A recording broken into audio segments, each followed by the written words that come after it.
Greetings, everybody. Welcome back to the next installment of DEFCON Aftermath. We're taking a look at defenders, controllers, the two classic archetypes in the City of Heroes, and trying to figure out which of those is the superior supporter for your team needs. And in this episode, we're going to be wrapping up our series about empathy. Empathy is the penultimate healing lovers power set in the game. And in this particular matchup, I had taken a defender by the name of Ankh, who had Empathy as his primary, Water Blast as his secondary, and Soul Mastery as his epic set, and put him in a head-to-head matchup with Frisson Sensate, a controller that was packing Symphony Control, Empathy as well, and I believe, well, yeah, it's Ice Mastery. And these two characters ran through a series of missions known as the 801 trials. These are missions that were created by a user called Linnea, Linea. I think I have a link to their original post on the City of Heroes Homecoming forums. And they created these incarnate level challenges in the Architect Entertainment System that were designed to put to the test those ultimate builds that we all have built with our IO sets and our incarnate powers and see what you're made of. And so the series is taking a look at support sets that I originally tested back in DEFCON 5 series, which was really just taking a look at those characters, these different archetypes in traditional 54 times 8 missions, kind of radios, papers, and bump it up to the next level, these 801s. So here we go. I'm going to get into what happened with Ankh and Frisson. We've already taken a look at their build videos. We took a look at some solo action, and hopefully you've had a chance to see their 801 trials on those teams of 5 on these hardcore missions. And what I want to spend time today is looking specifically at Ankh's play, do a little bit of reaction to some of the video recordings, and then look at the statistics that I've collected for these two characters and talk about what it means. Which one of these archetypes, defender controller, was better, statistically speaking, with empathy. So here we go. Let's do a little overview of the two characters. So we've got Ankh on the left, and we have Frisson on the right, facing off with their nemesis. And for Frisson, he was my first character that I went ahead and did the trials for here. And we've already seen these vids. I'm going to go ahead and just highlight the main stuff here, so we're not going to talk too much about his action. But if you recall, he ran through the first 4 missions, and these are tiers of difficulty and maybe shedding some tears. So we ran a tier 1 all the way to tier 4, at which time the team was officially defeated and the trial ends. So what I do is I do a random generated roll of the different tiers, 1, 2, 3, 4, and it goes up to tier 5. And whatever I roll is the mission that we go ahead and run. And the big difference between them can be seen by the foes 60 designation, I guess we'll call it. So 60, 34, 35, 41, 89. And then there's a tier 5, which is even more challenging. And the big deal is this, that in a standard group, you might face, let's say, a dozen foes. And if you're just running 54 times 8 stuff, you know, you're going to have, I don't know, 6 or 7 of these guys being minions. And you're going to have, 2 or 3 of these guys being lieutenants. And then you're going to have, 1 or 2 bosses in there. Sort of a standard breakdown of your foes. And you pretty much mop the floor with this stuff because it's pretty easy, even set at level 54 times 8. But what the 801s are going to do is they don't run with minions. I don't think there's minions at all. Maybe in some of the tier 1s, but I don't think so. So they have the same, size spawns, roughly about 12 dudes, but they just start off right away with lieutenants, bosses only. And so you'll have 6 or 8 or whatever lieutenants, and you'll have 3 or 4 bosses in every group. That's at the lower end. And as you move through the tiers, you're going to replace the lieutenants with bosses only. They're going to start seeing elite bosses. And so we'll be spawning groups of 6 to 8 bosses and 3 or 4 EBs. And then eventually, as you move up, you won't have bosses at all anymore. You'll have elite bosses only. And then eventually, you'll start throwing arch villains in there once you get to the tier 5 level. And I believe some of the later tier 5s are AVs only. There are no elite bosses at all. And you're still maintaining the maximum spawn sizes of about a dozen or so enemies. Plus, you throw in ambushes and patrols and all kinds of crazy stuff, and there's multiple objectives. It essentially turns into a clear all mission. The maps can be random and variable. You know, I'm obviously rolling random numbers, but even within a specific mission, it'll have a random placement of the spawns, of the objectives, etc. So there's lots of variety, lots of options, and it's the proverbial box of chocolates. You don't know what you're going to get most of the time. So anyway, Frisson's missions, we got all the way up through mission 4 into a tier 4, at which time the team was defeated after 18 minutes, and the defeat criteria, the defeat metric that I use, the defeat level is 4 out of 5. If 4 out of 5 of your team is down, you have been defeated, the test ends. Another way to end the test early or prematurely is timer expiration. Now on mission 2 with Frisson's run, we did run over time by approximately a minute. Now what I've been establishing is that the first 2 missions, tier 1 and tier 2, have a 30-minute timer plus a 5-minute grace period to account for your teammates getting on the map or maybe looking for a missing glowy somewhere. So it's roughly a 35-minute window. And so you can see we ran over about a minute. We didn't stop the test. We kept going and went ahead and ran missions 3 and 4. Missions 3 and 4, they get more difficult, so I've made those a 45-minute, again with a plus 5 minutes grace period. And that's where we didn't run out of time in mission 4, just the team ended up getting beaten. So we got a couple of defeat conditions here.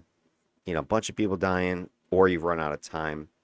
Although I did just ignore this one, because really I don't know if these times are legit or not. It's just, you know, seem logical in order to make the trials not last forever, because there is actual timers on the missions when you start them up, but they're 2 hours long, so 120 minutes.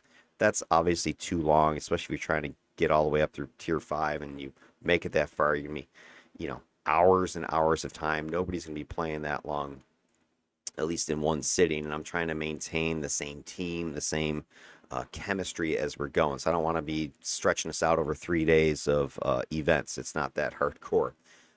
So anyway, that's what happened with Frisson. Now with Ankh, it was the same idea, but we had a team change up. The first 2 missions were with one team that you see here. And what ended up happening is the team was defeated after 23 minutes. We had a 4 out of 5 drop. And the problem there is we really didn't have a lot of time as far as statistics go for me to get a good analysis. The other issue was that our team, we had a couple, I think characters were going rogue, running off solo, trying to, you know, kill a bunch of stuff themselves, treating it like it was a 54x8 mission, and they were dying off camera, and so the stats got all kind of messed up, and it wasn't super reliable. So I ended up rerunning those 2 missions with a new team, and we ran the same exact stuff, and we had one character that was common, Gamalok the Dominator. The rest of the players were different from the original crew. So I did get stats here. We did clear that mission to the 8015F.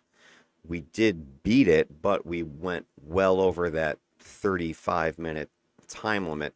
However, I will say that that particular 8015, from what I have experienced so far in these things, that would not have been your standard tier 2 level mission. Each of the tiers is broken down, like I said, by the class of enemies you're taking on. So tier 1 runs the range of the 801-0s to the 801-2s, and then tier 2s run from the 801-3s all the way to the 801-5s. And so the random die roll hit this 801-5 and gave us this 801-5 FIC one here, but that map was the Frostfire map. It was extremely complicated, very challenging, and even though the foes were only the 60-35s, I would say that that particular mix was more like a tier 3 level challenge. So it was very difficult. I would, you don't know this going into it, but it's just, the way they were designed, it's very, based upon the spawns, but because of the random nature of the maps and whatever else, you can end up with really hard, you know, upper level tiers, or you can have really easy ones that really belong in perhaps a lower tier. There's really no rhyme or reason to it. I don't even know if the creator, Linea could lock down exactly what the difficulty differences are from one mission to the next. And so, here we are sort of just jumping into these, trying to use them as a trial system. So we have to be fairly flexible. So that's why, even though we did go past the 35-minute timer, I am going to use these statistics here all the way to the 46-minute mark, because it was a good showcase, a good trial of a difficult mission. And so when we combine all the numbers from these two different teams, even though we ran duplicate missions, which I normally don't do, they are pretty even to what Frisson experienced with his missions. I believe this was a total of 99 minutes, and this was 100 minutes. So we have equivalent time on map. Arguably, yeah, Frisson did have to go against even more difficult foes with the mission 4, so it's something to think about when you see the statistics, whether or not how, fair or equal these two matchups were, but it's the best we can do under the circumstances of what happened. And so that's why it was disappointing when our first team ended up getting defeated relatively quickly, and it was just a matter of just not playing as a team. Whereas the second team we came together was much more teamwork, and I would love to be able to continue this, trial and keep going. But at this point, we had been at it for, over an hour. Plus, there was an aborted mission 4 in here, the 8015F. We had another one in there that only went about 5 or 10 minutes at most. There was this huge ambush that occurs. If you haven't seen the original version, I've got the links to those live streams in the description below. You can see what happened. It really wasn't a good, fair test of this character. There was suddenly a massive ambush, and just the team got buried, and it happened really fast. It was like the second room, whereas in the follow-up mission 4, it was later on the map, and in Frisson's version, it was much later. It was about 2/3. This is why the team got defeated. It was the same ambush that took this team out in 5 or 10 minutes, but it was much later in the map, about 2/3, 3/4 the way through the map. So it seems that that particular ambush is randomly located somewhere in there. That's the other reason why I am running different randomly generated missions each time, because I don't want this to turn into a learned behavior exercise.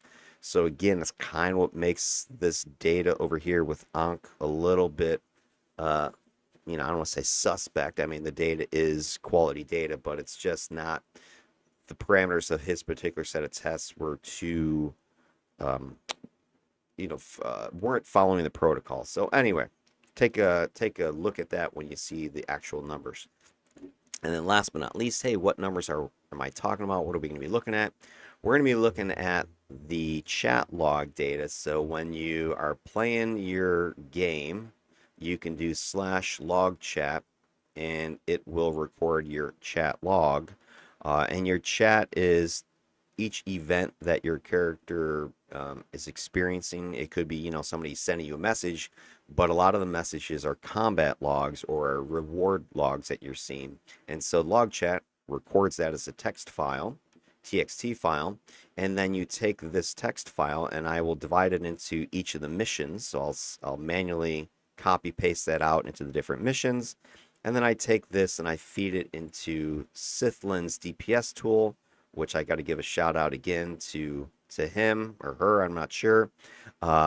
They've made this great third-party utility that takes your chat logs and parses the data so you can see your DPS, your incoming damage, your controls, your buffs, your healing, pretty much any stat that is being logged by your character's chats there, it parses it out and separates it out into these different categories. And then what I then do is take these data, creates little data tables, and I bring them into Excel. And then from Excel, I'm going to run stats. So I'm going to do, hey, what's the total sum of the numbers? What's the average, the means? I'll calculate rates, which is the statistic per minute. And then we'll do statistical analyses such as correlations, box and whisker plots, distributions, et cetera, et cetera, et cetera. Because we're trying to find out at the end of the day who's better. And it's not based upon a feeling like, oh, I felt that Frisson did better. It's not based upon just observing, wow, look at how awesome they did on a particular mission from the video. It's statistically supported data, right? So we're going to take a look at these numbers and take a look at the data, statistically speaking, to answer this question. Is there anybody who is statistically better that you can prove or at least support using the numbers?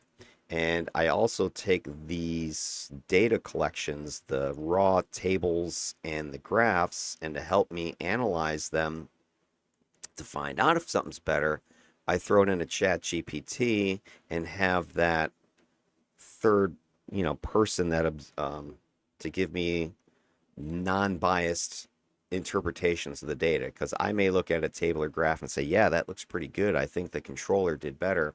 You can then take that and throw it into ChatGPT and have it do, uh, an objective analysis of the graph and the table and give you the interpretation. So you're going to see a lot of my interpretation stuff here is the combination of what I'm seeing, what I experienced, and then what ChatGPT is giving me as far as what they thought. So there you go. That is the rest of what this video is going to get into. So let me go ahead and pause this because I want to bring up our video, and we're not going to watch the entire stuff because you probably had a chance to do that already, but I do want to zoom in on some key moments that we can share that'll then highlight some of this data that we're going to discuss in detail. Be right back. All right, so let's get this started here. I'm going to go ahead and move myself over here so you don't have to see me twice. You don't have to tell me twice. And this clip is from the initial team 1, which was comprised of blaster by the name of Fire Marsha. They were packing Fire Blast, Martial Combat, and no mastery set, vet level 73, a bunch of IO set bonuses, so pro level player slotting, and I imagine probably tier 4 in all of their incarnates. So we had our firepower here with Fire Marsha, DPS. Fire Marshal, And then we've got our next character. Let's see. which I'm guessing. Let's see, I think. Move that forward. All right, yeah, so then our tank is Wednesday Woe. I've played with her several times. She's got her own channel. If you haven't seen her YouTube channel, go check that out. Lots of great build videos and teamwork and action. She's packing her Dark Armor, Ice Melee, and Leviathan Mastery, vet level 15. So going to be at least tier 3 in all of her incarnates. Set bonuses, IO, again, another pro player. They know what they're doing. Moving on to our Gamma, Dominator. Electric. All right, Gamalok. This is Apocalypse's character. I've again teamed with Apocalypse several times, especially in these 801s. He's what I call the 801 guru. He's been doing a lot of testing of these things himself, testing his own characters. I think he's posted some vids on it as well. So he has his own channel. I think I have that linked in the description below as well. You've got Electric Control, Radioactive Assault, and Mace Mastery. Perma, I'm sure, 28, vet level. Gonna be tier 3. Gonna have some probably tier 4 action going on his incarnate stuff. Bunch of set bonuses. Ready to rock and roll. Radiation Mace. And then our final player is gonna be our Veet down here. Golden Anathema. Golden Anathema. Looks like they're packing crabs, spiders, slotting. Our lowest level character, vet level 6. So alpha unlocked tier 3, and that's what's giving them the vet level +1 up there. But probably tier 1, tier 2 on most of the other incarnates, if they're, slotted at all. I don't know. I didn't look that deeply into the character. But there you go. You've got everybody's 50 plus, 50 plus 1, incarnated, IO'd, ready to go. So experienced team. I know some of these guys have played together. I'm pretty sure Fire Marsha is, I think, Ninja, and Golden Athma's Werewolf, and I think they played with Wednesday and Apocalypse before, and some of their Saturday Storm teamwork and stuff. So you might have seen them in some of her videos as well. So these guys know what they're doing. We go into the first mission, and it goes pretty well because you can tell from the stats here.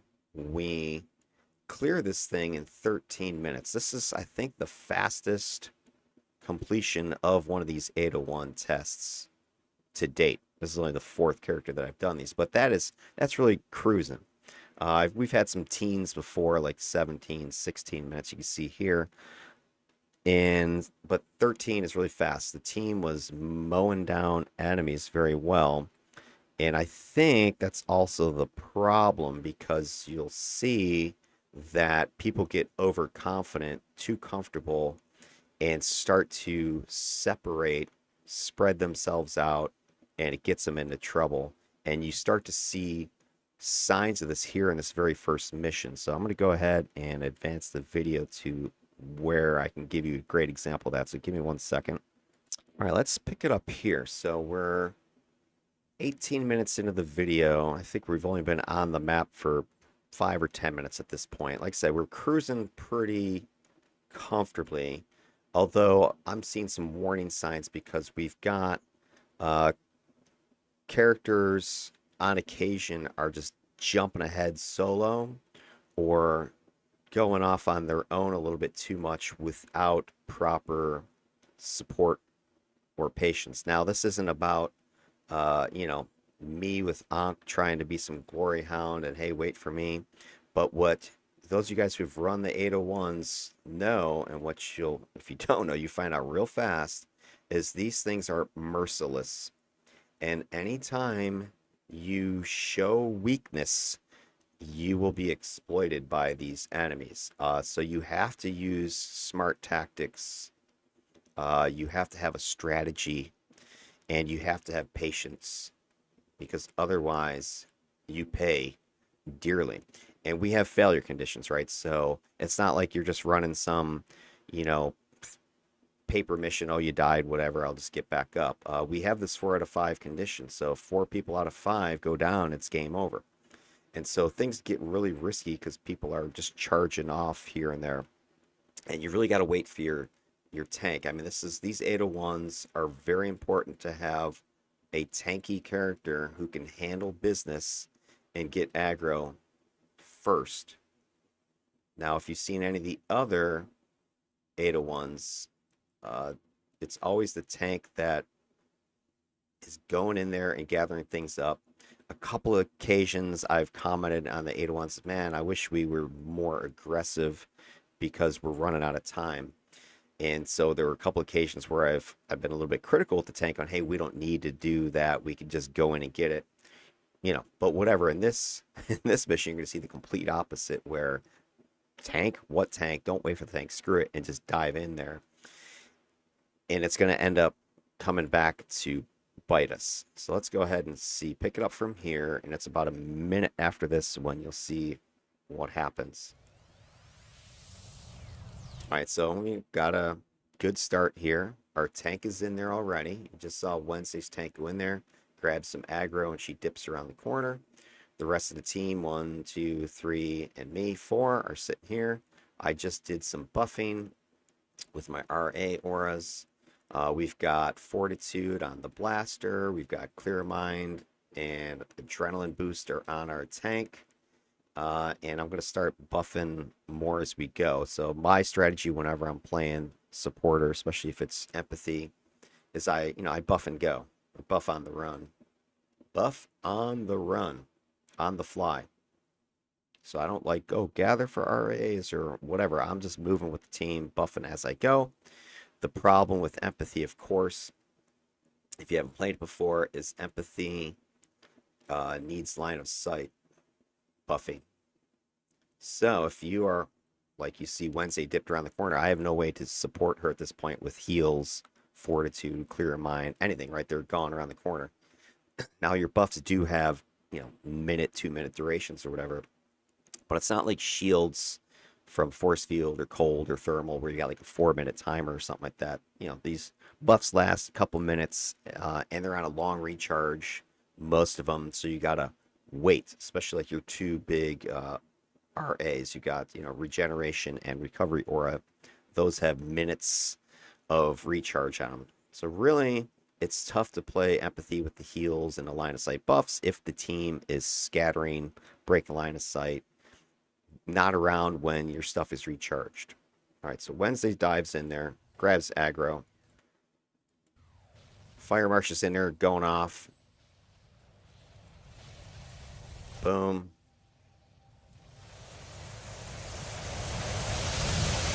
I'm really loving the ATOs for Defender because it helps me get extra healing and absorb, which my numbers are pretty good with that.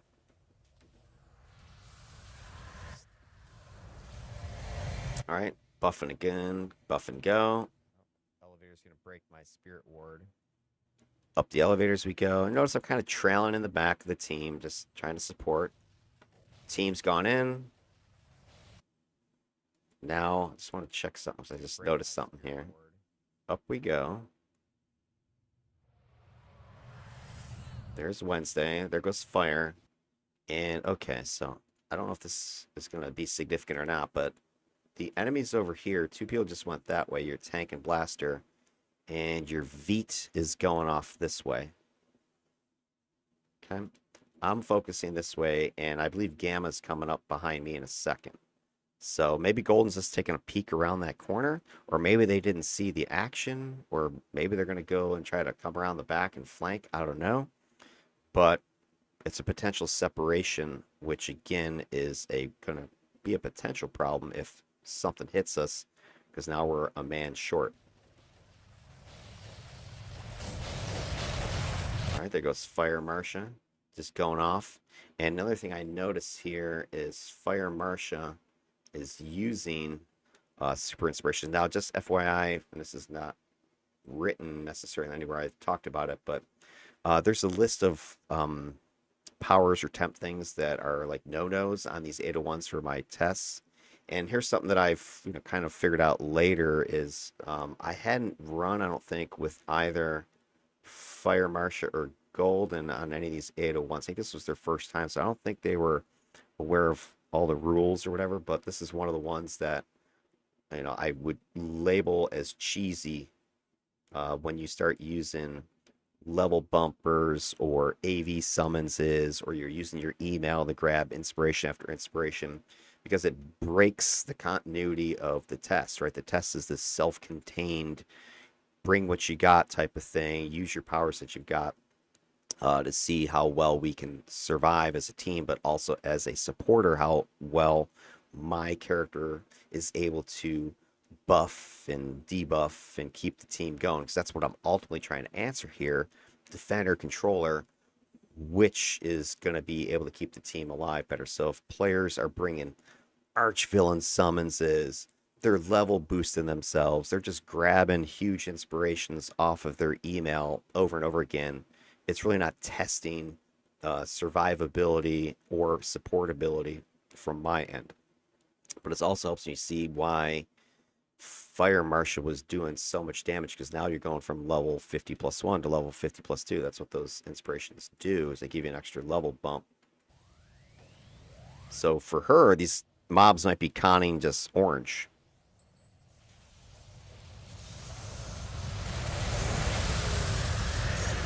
All right, so yeah, I just saw our Veet came around the back, right? So Golden did circle around the other side. A little flanking maneuver. All right, so, but one thing I just noticed here. So it's 1905. All right, we just cleared this group. Should watch something. And Blaster just took off. Hey, well, spoiler, this is going to cause a problem. Boom, there goes fire. So fire's juiced up on the super inspiration, just unloaded. We're pretty much crushing these guys, like no big deal. And they take off first. Okay. Right, big boy, they can handle themselves. Or big girl. Uh-oh, fire marshal. You're And boom, dead. Just like that. Back that up again. Here it is, 1901. They have gone out of sight. Play it. There goes your tank, who's supposed to be leading. Just grabbing the aggro. It's 1906.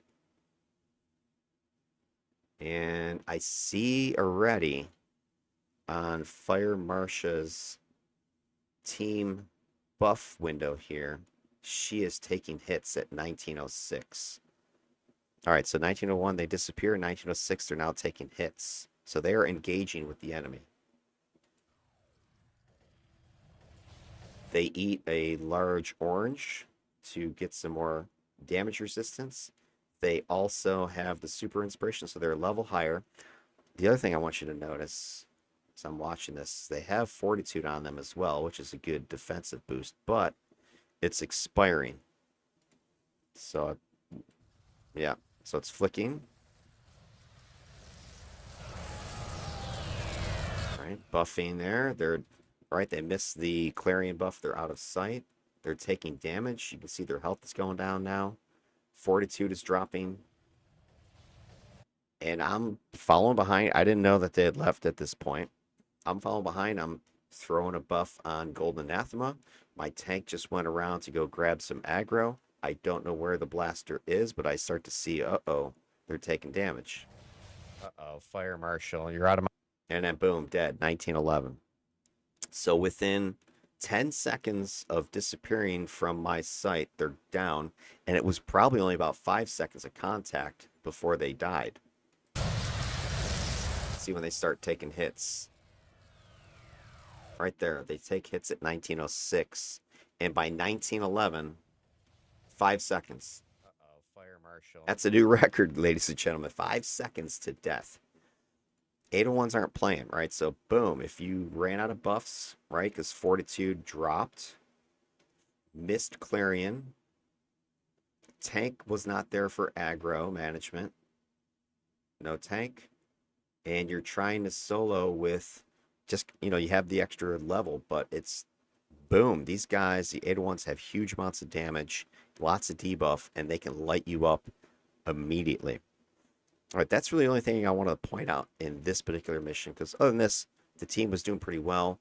We were getting some scatter, some spread out, some separation, some, people that were just trying to solo too much and not waiting for their tank, not waiting and staying in the umbrella of the support. And that's where you start getting into trouble, because your character might be awesome against some paper mission or some radio mission or on a task force, but this 801 stuff is a different animal completely.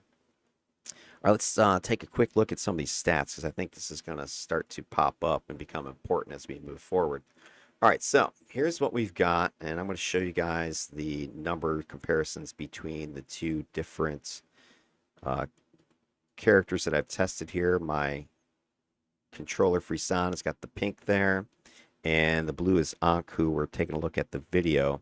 And survivability, this is their personal defeat numbers. So let's take a look at what happened here. Frisson was getting absolutely worked in his tests.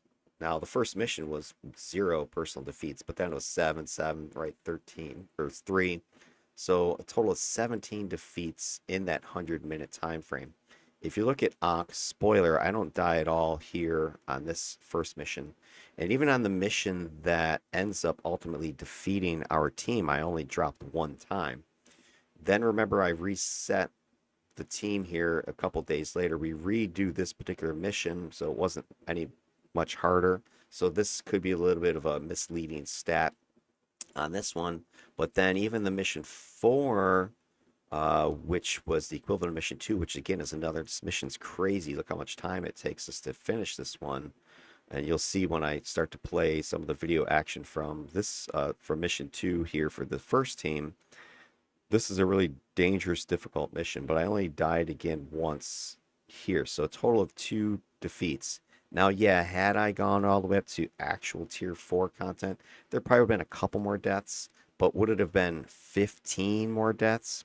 Highly unlikely. So just looking at the survivability stats, and when you take this information along with the graph here and you feed it into chat GPT Kathy, here's what she's going to give you as far as the takeaway information. So we're looking at, you can see the slopes here, right? Very shallow, not many personal defeats, even though time is going on and on. Here with Frisson, the slope is much steeper. The personal defeats are racking up much faster per unit of time. The R squared is the correlation. This is the reliability or the strength of the relationship between the two values. And closer to 1 is 100%. Yeah, these two values are related. So as time goes on, personal defeats going up, that is 90% strength, this line, this slope, this graph. So for real.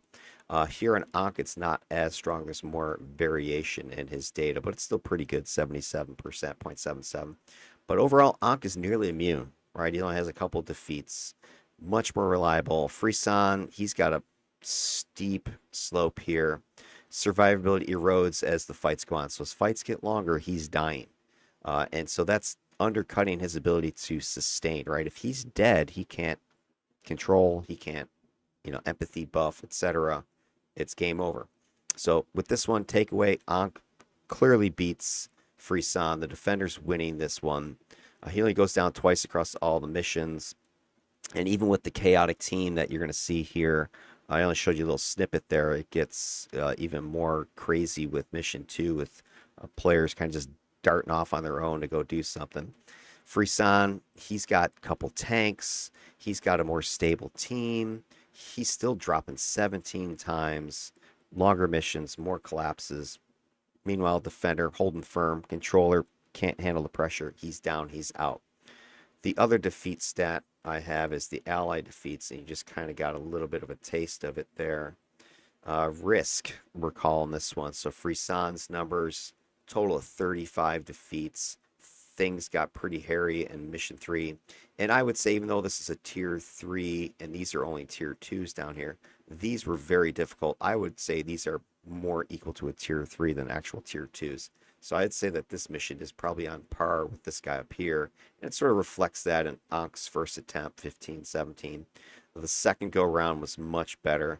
This could be partially because of learned behavior. I'd already done that mission, so we were expecting that ambush.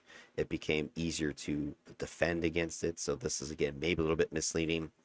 But the total numbers, I mean, you could see it, right? 35, 22. That first team with Frisson, couple tanks, much more stable. Ankh's team, the first team, we have a couple players that were going off road a bit too much. We were punching too deep, too fast. And then we did reset it here, but this team wasn't the strongest team down here either. You'll see that from the composition of that squad. If we go back up, the second mission, we had our Dominator again, we had a single tanker, we had a blaster again, and we had a scrapper filling in for our Veet. So we had, I think, a stronger team in the first 2 missions here overall.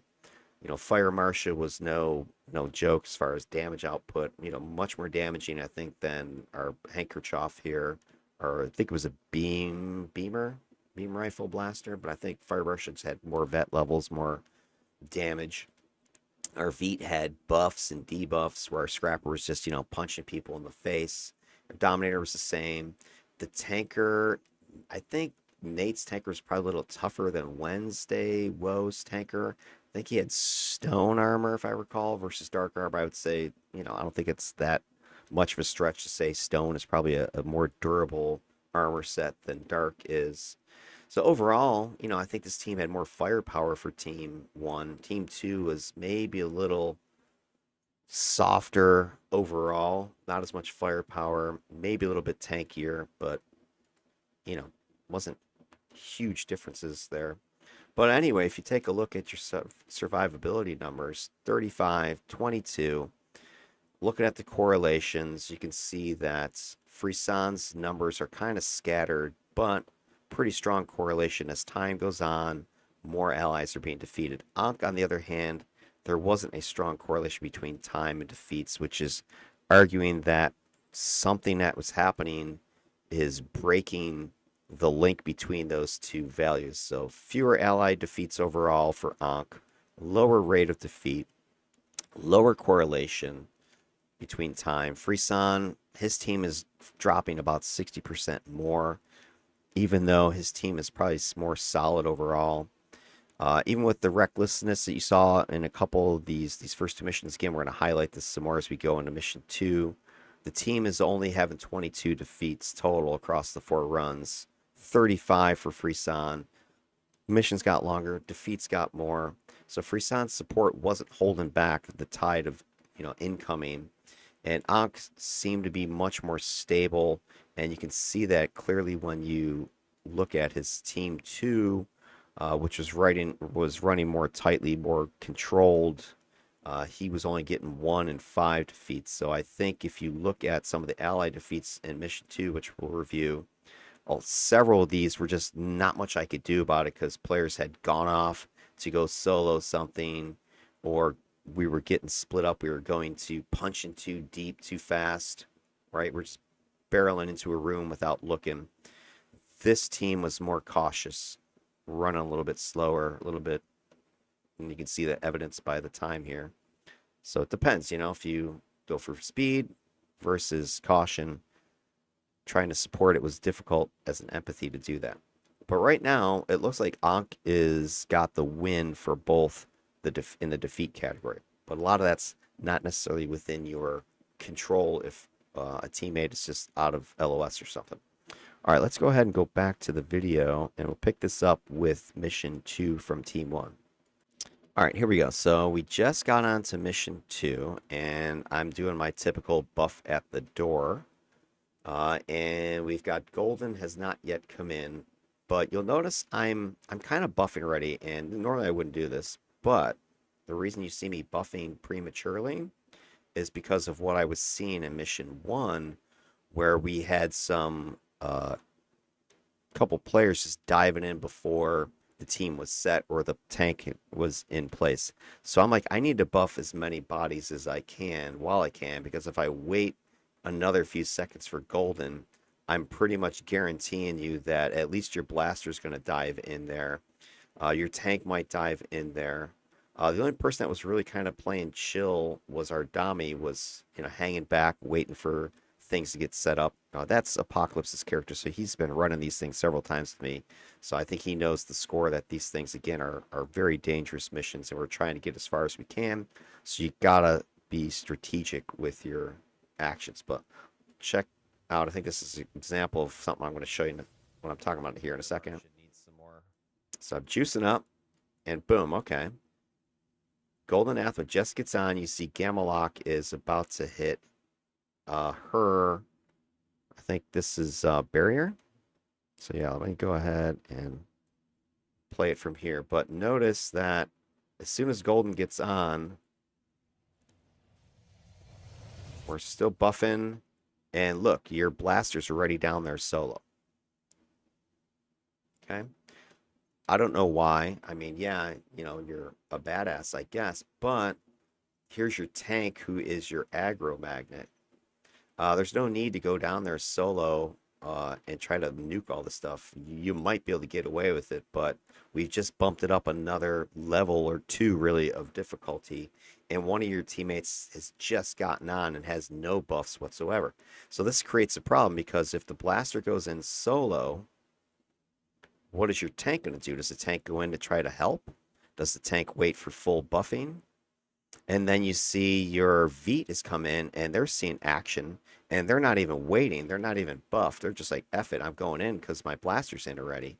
And so you see only a couple of us are hanging back for the full, gamut of support. So this is what you start to see more and more of. I saw a bunch of it already in mission 1. In mission 2, it gets worse in the sense that I know these enemies are much more difficult than the ones we just ran against. And so we might have gotten away with it at the 8010 level, but 8015, you're not going to be able to get away with this for very long. All right, so you got your blaster going in. And the other reason you can't get away with this, especially with the blaster charge and nuke, is that this works in standard 54 times 8 stuff, where your nuke is gonna take out the minions, right? It's probably gonna take out the lieutenants too. Boom. And then you're left with just bosses. And in standard 54 times 8, there's maybe 2 of them, right? So after you do your big nuke, aim, build up, nuke, boom, it's just a couple bosses, kill them. But 8015, there are no lieutenants, there are no minions, there's only bosses, and there's some EBs. So this big nuke, and you can see at the elite boss here, I've got him targeted. You've shaved maybe a quarter of his health, but you've just pissed him off. And there are at least a couple EBs in each group now. And so maybe you might have taken out a couple bosses at this point, but you definitely have pissed off the EBs who are doing way more damage. And you have nobody there peeling aggro off of you, and you have no support that's able to directly heal you from this distance. I should probably turn and flame off until you guys have like aggro. So yeah, we've got... All right, so here's a boss you can see right there. I've got a boss targeted. They're taking some damage, but they still have half their health. So even though your blaster just went in and unleashed, you still have bosses and elite bosses that are alive, still pretty healthy. They're also starting to scatter. I just saw that elite boss go this way because I think this is probably Rain of Fire, which has the fear effect on it. So we're scattering enemies now. So again, chaos is being unleashed here.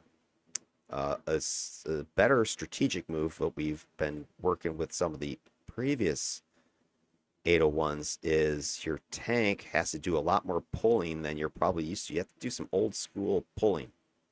So your tank can easily come up to, in this area, taunt, and then duck over here behind cover, breaking line of sight, bring these enemies in, and then you unleash all that firepower, because we have a ton of firepower, right? I've got a lot of damage I can deal. Your blaster certainly can. Your dominator's got a lot of trickiness and patches and stuff that he's able to drop. Your Veet's got a lot of blastings. His build is blasty mode crab. He's not a summoner crabber mine. So we could easily stack all of that damage and control in one area and just annihilate it. For control. Now things are scattering.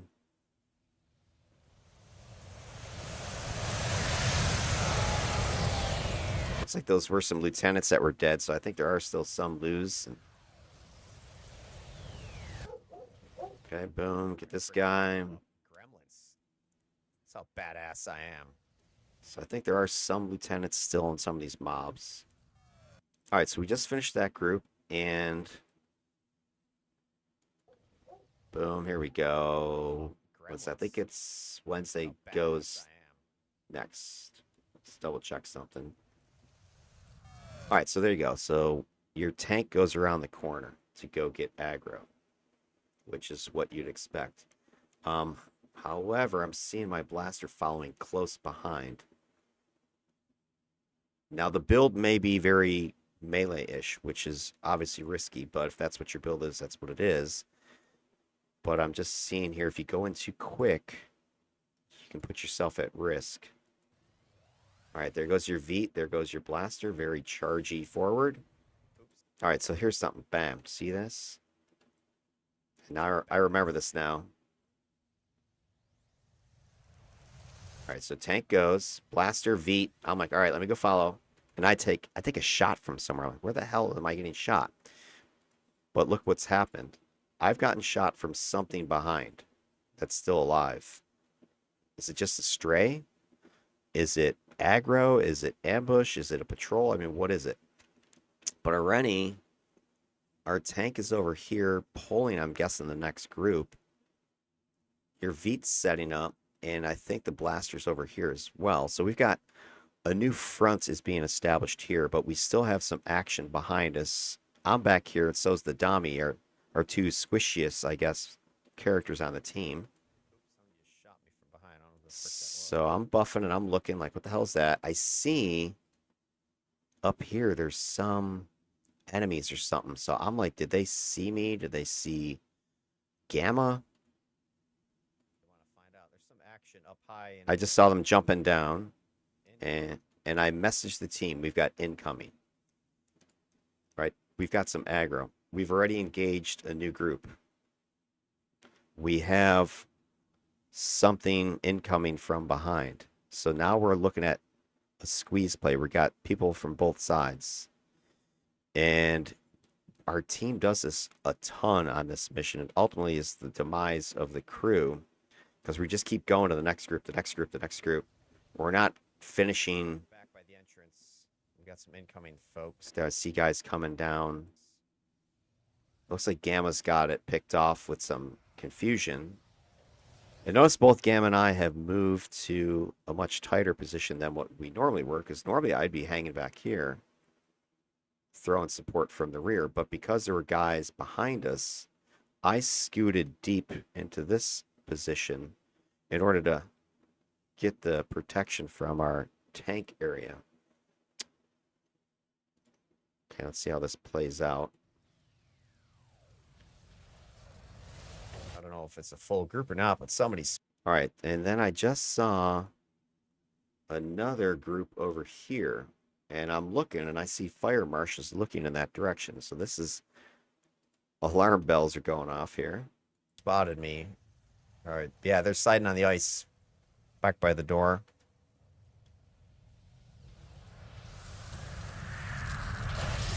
Uh-oh, fire marshals and. All right, boom, you see that? So our team, 4 of us, stayed to pick up the incoming.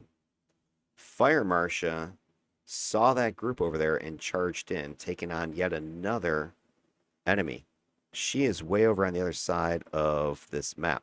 So if this map, if you're familiar with the Frostfire, at least this office layout, right? We came in over here, and then it's just like a circle, a box, right? And there's stuff up here, a couple rooms. There's also some catwalk stuff up above, and then there's the exit over here.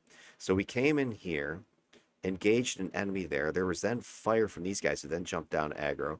Meanwhile, we had already moved ahead and engaged this group, and now fire marshals over here engaging this group and getting in trouble and is out of my line of sight. We don't have our tank over there able to pick this up either.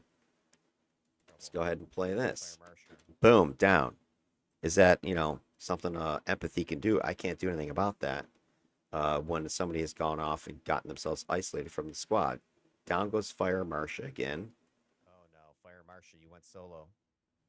Don't do it, girl. All right, Wednesday goes in there to go and clear some aggro, and then check this out. We've got another group up here. So we have this group that Fire Marsha has engaged, and now we have a second group up here who doesn't look like they're aggroed yet, but easily could, and then jump down. And now you've got guys behind you as well. So this whole map is set up just like that, where you have easily able to aggro. The other thing, a lot of these mobs of the 801s, I'll say a lot of them, but several of them are masterminds who can summon pets. And I think that's what we're also seeing here. So all of a sudden you go from sort of a standard size group to, an extra 50% of enemies because the pets and stuff start coming out. But yeah, we have a potential squeeze play here. So I don't know if they didn't see them, they didn't look for them, but you notice I kind of jumped up to take a quick peek and I see it. And I'm not even sure we finished the group behind us yet. Right? Did we get all the guys who had aggroed? So we're constantly moving ahead, grabbing another group, grab another group, grab another group before we've cleared anything. It's not good tactically because these 801s are mainly clear alls. You have to find 18 captives on this one. There's 14 raiders you have to repel. The raiders are usually some bosses that you need to go find and kill. The captives are, there's a spawn that has a NPC that you have to go and defeat the spawn and kill everything. So it's really difficult to just, well, it's impossible. You can't just go ahead to the end and click a glowy and be done with it. There's all these little uh, objectives along the way, and they could be hiding, like there could be an NPC might be right there, as a matter of fact. Kind of looks like the legs of somebody that's kneeling. There's an NPC. Probably right there's one of the hostages. If you don't see it, you just skip by it and go. Right, then you got to circle back at some point. You're looking for the missing glowy, the missing hostages. That's actually what slowed us down in the rerun of this with the second team. Is we ended up clearing, I think, the entire map, and then there's still like 5 dudes we hadn't found yet because they were in positions like this that you need to go ahead and clear. So we're immediately charging ahead, next group engaging. Your blaster goes in there solo, gets lit up dead. Now your tank's going in there, try to get the aggro together, but you're already down 20% strength. All right.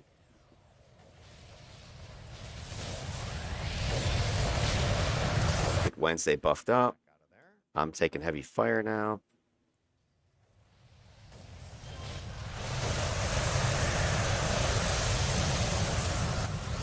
Pour it in there. And I've got a lot of boom boom I can unleash. Let's get Fire Marsha back on her feet. All right, so Fire Marsha's up. Had to spend a giant wakey. Now spent a giant dual inspiration. And that was another thing I didn't mention, but a lot of and again, I'm not trying to pick on Fire Marsha here, but a lot of these giant inspiration use was being done in Mission 1, which is arguably the easiest one. And now here we are in Mission 2, and I think, if I recall, there was probably about 6 or 8 times she used these giant inspirations in the first mission.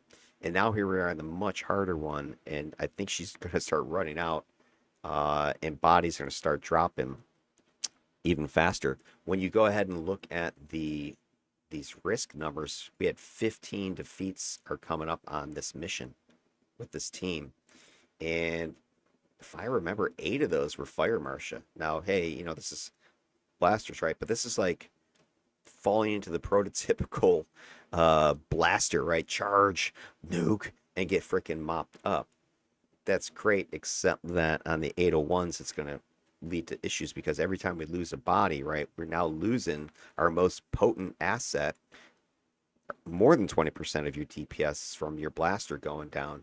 So really need your blaster to hang back for a minute, let that tank get in there, grab that aggro, let their supporter get into position so they can keep them alive, and then go off. I mean, you can just destroy stuff. A good blaster on your team is invaluable, I've discovered with these things so far. Anytime our team has a really strong blaster, we get through the missions more quickly and further. It's probably as important as solid tank, I would say. All right, so there we go. We clear this up. Marsha's back on her feet. And we get this mess cleared up. Now what I do want to do is kind of skip ahead because there's another area that this soloing really comes back and causes an issue. Let me pause the vid and get to that point. Be right back. All right, I'm not sure if this is the exact part, but let me so we get past there, we move up another room, clear this corner group, and okay, so now we're moving ahead. We've got me, Gamma, and Fire back here. Tank's moving up, and Veet's right behind. Tank goes around the corner. Stop right here. Okay, so, right, so kind of picture this map in your mind. We just came down the hall. Give me a different color. We just came down that hall, fought that group, came this way down the hall, and now it zigzags here. There's that little corner office. We just fought this group here. So we come down here fighting. We're still a couple people back here. Your tank and your Veet go down here, around here, and there is one of those huge ass rooms in here that is, I think it's the pit, right? There's all this stuff up here, staircases, up to the upper level. So there's groups up here, Groups down here, and you can immediately hear the beam rifles charging up. And so we book around the corner. It sounds like your tank is going in, and the V's right behind, and then boom, now your blaster's diving in here. Now this isn't like people soloing. That's going to come up in a second, but here's an example of just punching too deep, being way too aggressive, and getting yourselves into trouble. Boom. All right, let's pause it right here. So this is a blind, corner. Go around and boom, your tank is pulled up short, and it's like I imagine at this point, Wednesday's probably like, oh shit. There's a whole bunch of dudes back here. There's guys here, guys here. This is the catwalks up here. I know there's a group up here. There's gonna be the slides, right? There's another groups up here. So there's easily 3 groups within sight of this position. I don't know if they're all aggroed or not. At least a couple are. And you've got tank who could handle it, but I think the thing about dark armor is you really want to be in tight so you can get your heal off. And then your blasters up here, front lining it with lots of damage, yes, but not great defenses. And then the rest of us are forming this, triangle of support back here. But this is a bad position for us, right? Because they have us in a tunnel of doom, right? We're being funneled right towards them, and so they can just start unloading all of their firepower on a concentrated location. This is the kind of thing that you would do as a player. You would funnel the enemy into a narrow corridor and then just unload. And these 801s, they have a lot of AoE. They got a lot of cone attacks. So even though your tank might be grabbing aggro, the AoE splashing or the cones coming in can hit the people behind it. It's happened to be repeatedly now. So let's check this out. Oh, this room looks like freaking dog shit. Fire Marsh is getting pummeled. Try to heal. And the other thing I want to point out is the more time I spend direct target buffing, healing, whatever, the less time I have outgoing damage and debuff from my water blast, which I have a ton of stuff I can do with them. So not only is it, sort of you're taking more damage, now you're running, you're now dealing less damage because you have to get out of there, and now I'm doing less because I'm having to focus on that raw heal support mode. Okay. Trying to buff up Wednesday. Now Wednesday's punching in deeper and deeper. Maybe trying to gather stuff around her in the middle. But look at these guys back here. They got gravity shit going. And I think she's like, oh fuck, I gotta get in here to grab this aggro. But there's this whole group back here that's now flanking around us from the side. Right? They're coming in this way. There's guys here. And I know there's dudes up above. I don't know if they're seeing us yet. They've got sonic barriers going. I see gravity going. They got targeting drones going over here. It's like all hell is breaking loose. And we have no cover in this position. There's a huge group to my left. I start backing out. I'm like, I got to get back. I need better position, cut off some angles. And now it looks like, for some reason, Gamma dives deeper. So I'm like, yeah, right there. Wednesday's too deep for me to support anymore. I can't keep going further. There's too much stuff to my left. I don't want to get surrounded. Boom. There goes Gamma diving in, I think, to try to lock down that group. Maybe. And then bye-bye, Gamma. All right, Gamma. You guys are punching a little deep because there's some guys behind us. Boom. Yeah. Poor brave Gamma. Too deep. Look at all this shit that's still coming. Breaching the rear of the line. Look at this dude right here. Golden's here. I'm here. Here's my harpy lore pet. And these dudes are just like storming around us. Here are the enemy pets. So there's an enemy summoner in there. Well, Gamma's down. Some aggro in the back here, folks. Trying to deal with the stuff next to me. Better back it out. There goes fire. Wednesday's way too deep here. Tank's got to back out. I'm getting stunned, shot. I got to get out. I got to back out. Yeah, I would back out, folks. And the reason I'm talking is because I was live streaming this, and I know a few of them were watching at the time, so I was kind of using it like a voice. Getting shot again. Now I'm held. Fire marches up. Wednesday's down. I'm like, this is it. The gate. Fire marshal drops again. Let me fucking see if I got an ATT. Gamma's getting up. I'm like, let's back out and try to assemble the team. Get them out of there. Let me try to get them out here. So I'm going to teleport. Fire marshals up again. There goes Golden. Fire marshals down again. And look at that. Oh, dude, that was just... That should have been game over right there, but miracles happen. Golden Anathema clicks their res just as Gamalok dies. Nope. Right here. Boom. Oh, because remember, failure condition is 4 out of 5 defeats. And we just had 3 out of 5. And as I'm teleporting them in, Gamma goes down to make it 4 out of 5, game over. But at the same time, Golden gets up to keep it 3 out of 5. But this is, right here, the team has pretty much been defeated. We've went too fast, too far, overrun, and you can't do that in these 801s. No matter how powerful your character is. There's a couple tank builds, right, I've seen so far that are really tough. They can go in there and solo that room, maybe. Not like kill it all, but at least hold it off. Yeah, you guys punched too deep. But you need to be super tricked out to do that. I don't think Wednesday's tank is tricked out like that. I don't think any of the characters on the team are tricked out where they can just survive that room, even at just this second tier of fighting so far. All right, so the team gets back on their feet. And at this point, you're like, okay, lesson learned, right? We survived that one by the skin of our teeth. Golden's like, hey, that guy one-shotted me. I'm trying to rebuff everybody.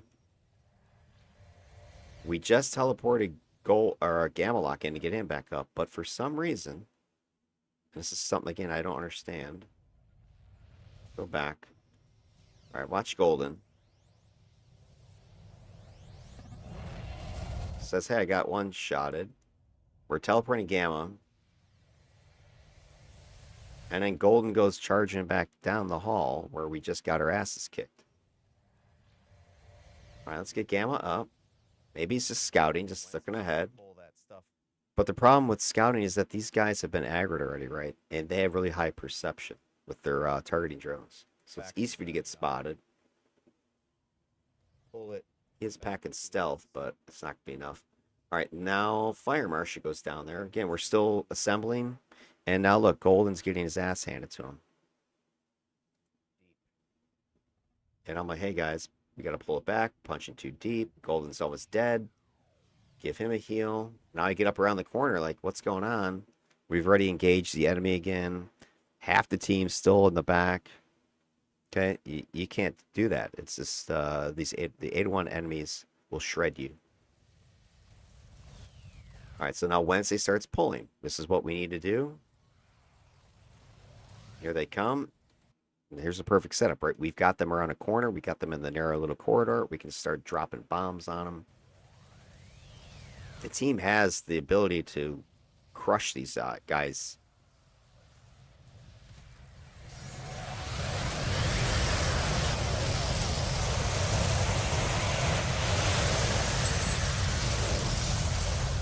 All right, we see we can focus our fire. Perfect textbook way to play this. Get 100% focused fire in a confined space. It's game over. All right, so that is one of the examples of just kind of the team splitting up and why we ended up with multiple defeats there. It was like 5, 6, 7 bodies dropping in a row. So you go back and look at the stats. Hey, why did so many people die in mission 2? Right there's a great example. Punching too deep, not just pulling, being patient, bringing the stuff to you and crush it. People trying to just go and show how powerful they can just mop up everything, not being cautious enough. And you think at this point, hey, we've got this. We figured it out. Okay, one little blip, no problem. But then this is where, again, we see some solo action. So let me pause this to go ahead and pull that up. Okay, so about 10 minutes later into this mission, we had It might even been that big room we were just in. There was a side room. Yeah, I think we just finished. Maybe it was 5 minutes later. There's a side room up top that had mobs in it. So it's probably one of our objectives. Now, if you take a look, when I was mentioning earlier, we had 18 captives to get, and I think it was 14 raiders to repel. We're only down to 17-9, and it's been about 15 more minutes since or 10 more minutes since we had gotten in here. So we have barely scratched the surface on captives because they're in these small little groups in these side rooms. So I'm making a comment and I'm saying, hey, we're gonna have to go back and get that upper room because there's going to be dudes for our objectives here. If we keep punching ahead and going up elevators, we're going to have to circle back around and we're going to run out of time. We've already spent 12 minutes on this mission and we have a 30-minute timer. So we don't have a lot of time to be going up, back, and hunting around.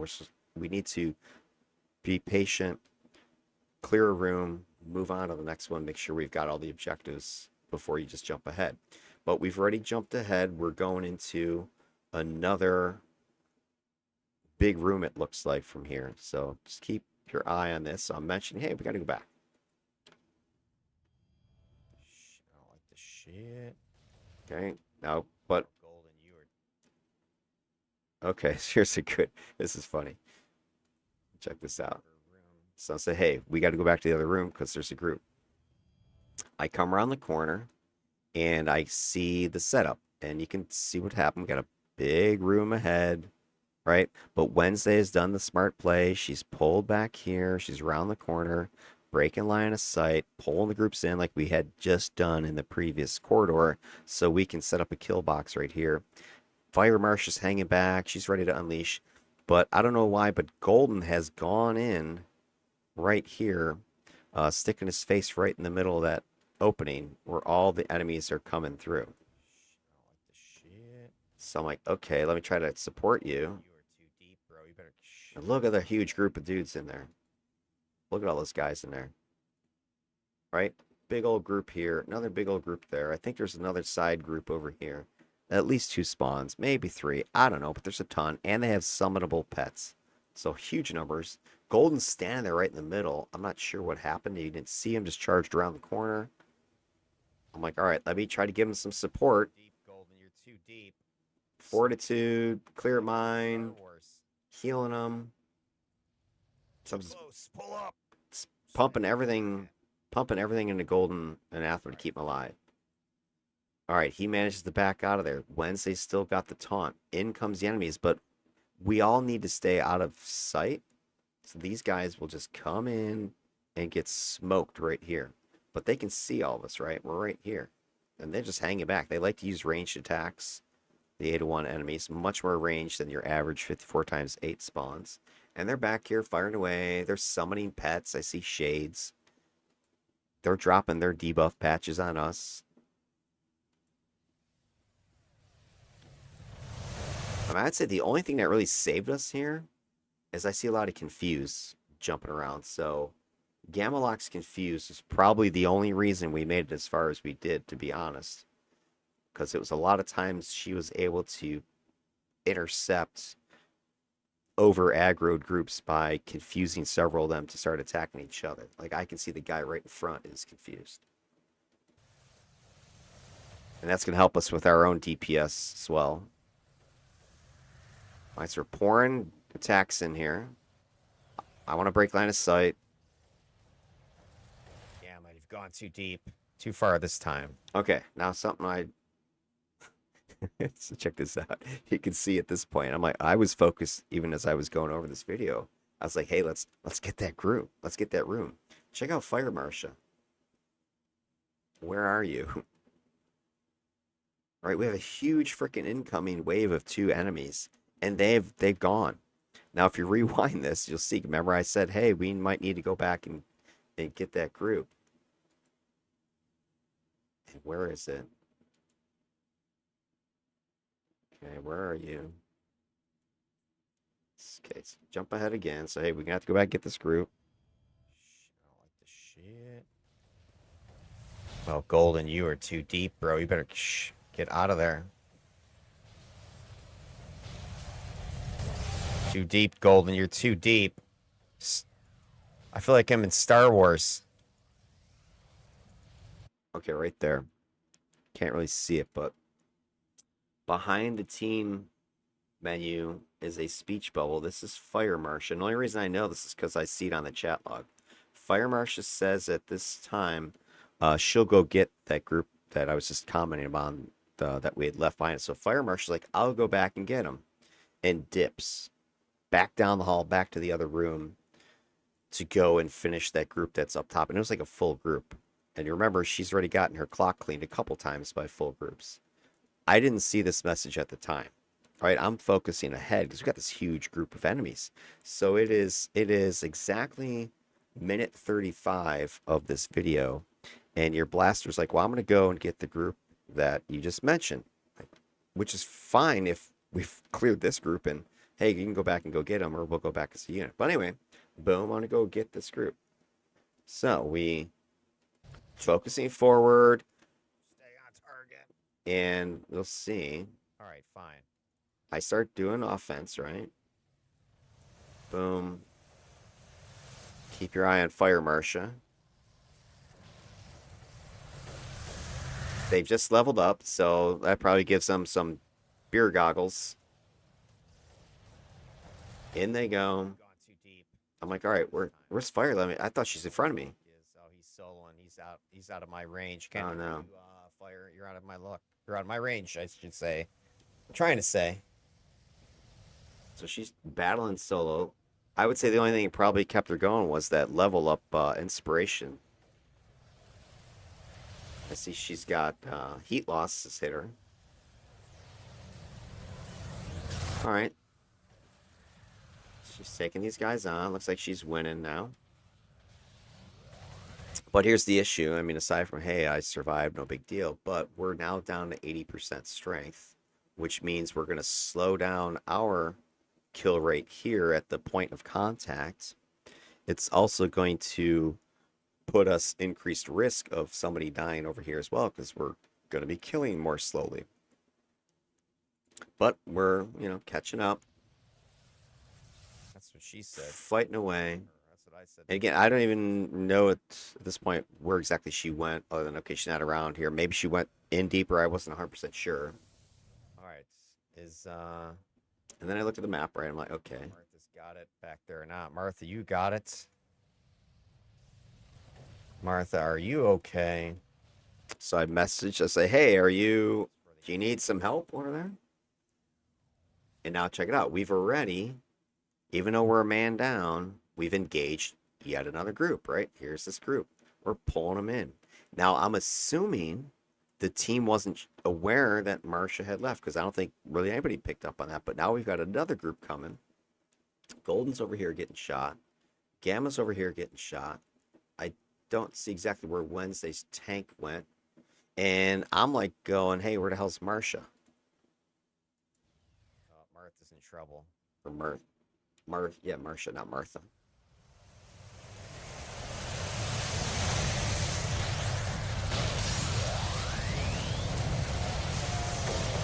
Okay, the level up buffs have expired, and boom, down goes Marsha. Nothing I can do about it. You're not in the same room. Your tank's not there. Your defender's not there. Your controller's not there. Right? You're trying to solo that stuff, and it doesn't work. Down you go. Frick off me, you stupid things. Now I'm getting overrun. I got stuff surrounding me. Our tank's in the middle. So's our Veets. I'm like, all right, let me go that way. I'm going over here. Try to get some space. I'm like, oh shit, look at all these effing dudes over here. There's a whole huge horde of targets in here that we were just pulling out. And again, this is where you need to pull the stuff out, break line of sight. Maybe you're hanging here, you're hanging over here, or you bring them back to the entranceway. But there's guys back here already on our flanks. This group is aggro. They're coming out. I got freaking shades attacking me. My blaster just died. There's maybe guys above us still. Shades are on my ass by the door.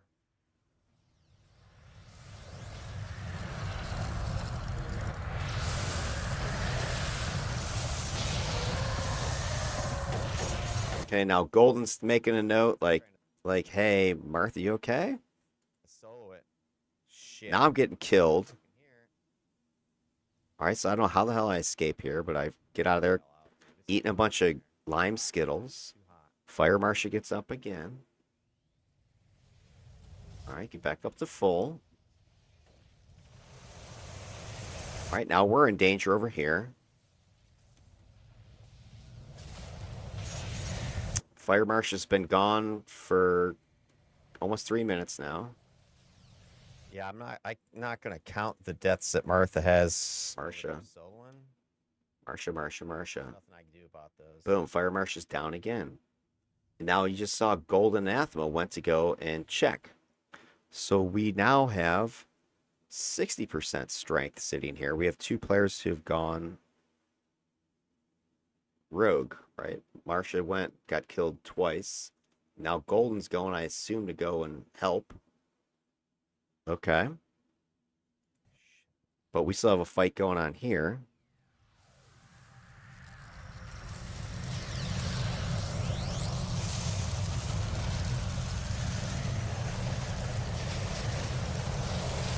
And, I don't mean to like pick on anybody. I'm not trying to, trash talk. I'm just, hey, this is how these 801s roll. If you want to progress deep into them, you have to play tactically sound as a unit, especially with just 5 players.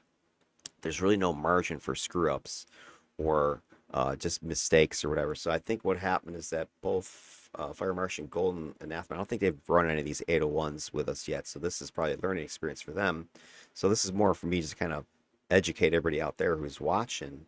Hey, these are things that are a problem if you want to try to take these things on. You can't try to go in solo. You're going to get yourself killed. When you do that, then the team has to either go bail you out, waste resources trying to get you back in, put themselves at risk more. It's slowing us the whole team down because now you have less firepower, you got higher risk, etc. All right, but now Fire Marshal's back, and it is 38-14. So they were gone for 3 minutes and what, 15, 20 seconds at this point. Here she comes. All right, so she's back on site, but now Golden Anathema's missing. So we got 80% still. So for about 3.5 minutes now, we've been down at least 1, if not 2 people. And we're still here fighting this group. You're almost out of juice. All right, this fight should have been way shorter with these guys. All right. Now let's keep an eye on Golden Anathema. Taking hits. And I'm like, again, at the time, I didn't know Golden Anathema had left. Right? I didn't see that they're. I saw them say hey, are you all right? And they Bedlam and Chaos, what's going on? I'm focused on the team. I don't know where Golden is at, other than I see, hey, they're taking damage at this point. All right, so we watching Golden starts taking a bunch of hits. Yeah. We still have 16 captives and 8 raiders. Tight to me and tank for protection. And so I'm telling them, hey, guys, stay tight. Stay near the tank. Stay near the support. I don't know if they think this is just And easy they're not. They're just spreading out, going wherever. I'll find out the hard way. And I already know what's going to happen. I mean, they're going to end up getting killed a bunch. Wednesday comments, hey, you don't know who you're talking to because apparently they're just going to run off anyway. Well, they're Or gonna has a history. I don't know. There goes Golden Anathema down. Boom. Right, so next, see, this is all these defeats are just racking up one after the other after the other. We're fighting at 80% strength. We're fighting at 60% strength. fast. Golden's down. Boom, boom, boom. All right. So the last thing I want to highlight with this video then is the ambush that ends up killing us all. So let me go ahead and get that queued up. All right, we've entered another one of those big, square rooms, the hallway all around, and then the structures, the catwalks, the rooms up above. We just defeated a group at the entrance to this room. And here's where things start to go haywire. All right, so we're back as a unit, going to this area. I don't know if we ever cleared that one. But again, you kind of see how things are starting to spread out. The room in the back. All right, you got your tank moving forward. You got your blaster going forward. We'll find out, I guess. We're also getting low on time. We've only got about 9.5 minutes on the clock left. We still have 15 captives. We still have 6 bosses we're supposed to take out. And look at this area here. It's similar to what you saw earlier that I was commenting. We've got a group down low. We got a group down high. This group is engaged. And I just saw Martha jumping up here. Me and Gamma are in the back. I think Golden's near me too. Shit.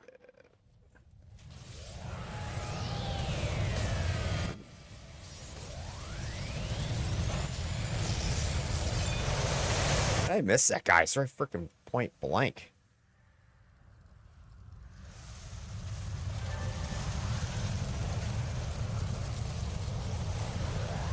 Okay, now there's a group right underneath me, so I jump down.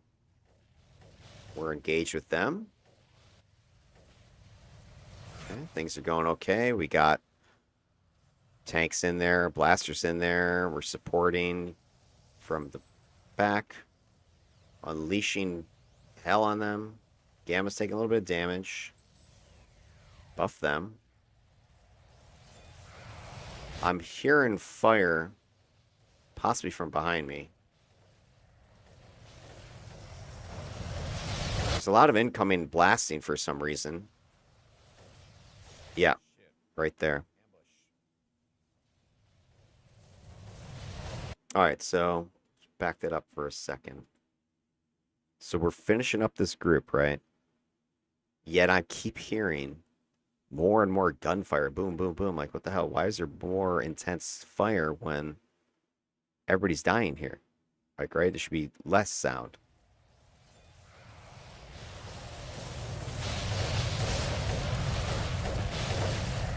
Boom, boom, boom. Now here's where we have a problem.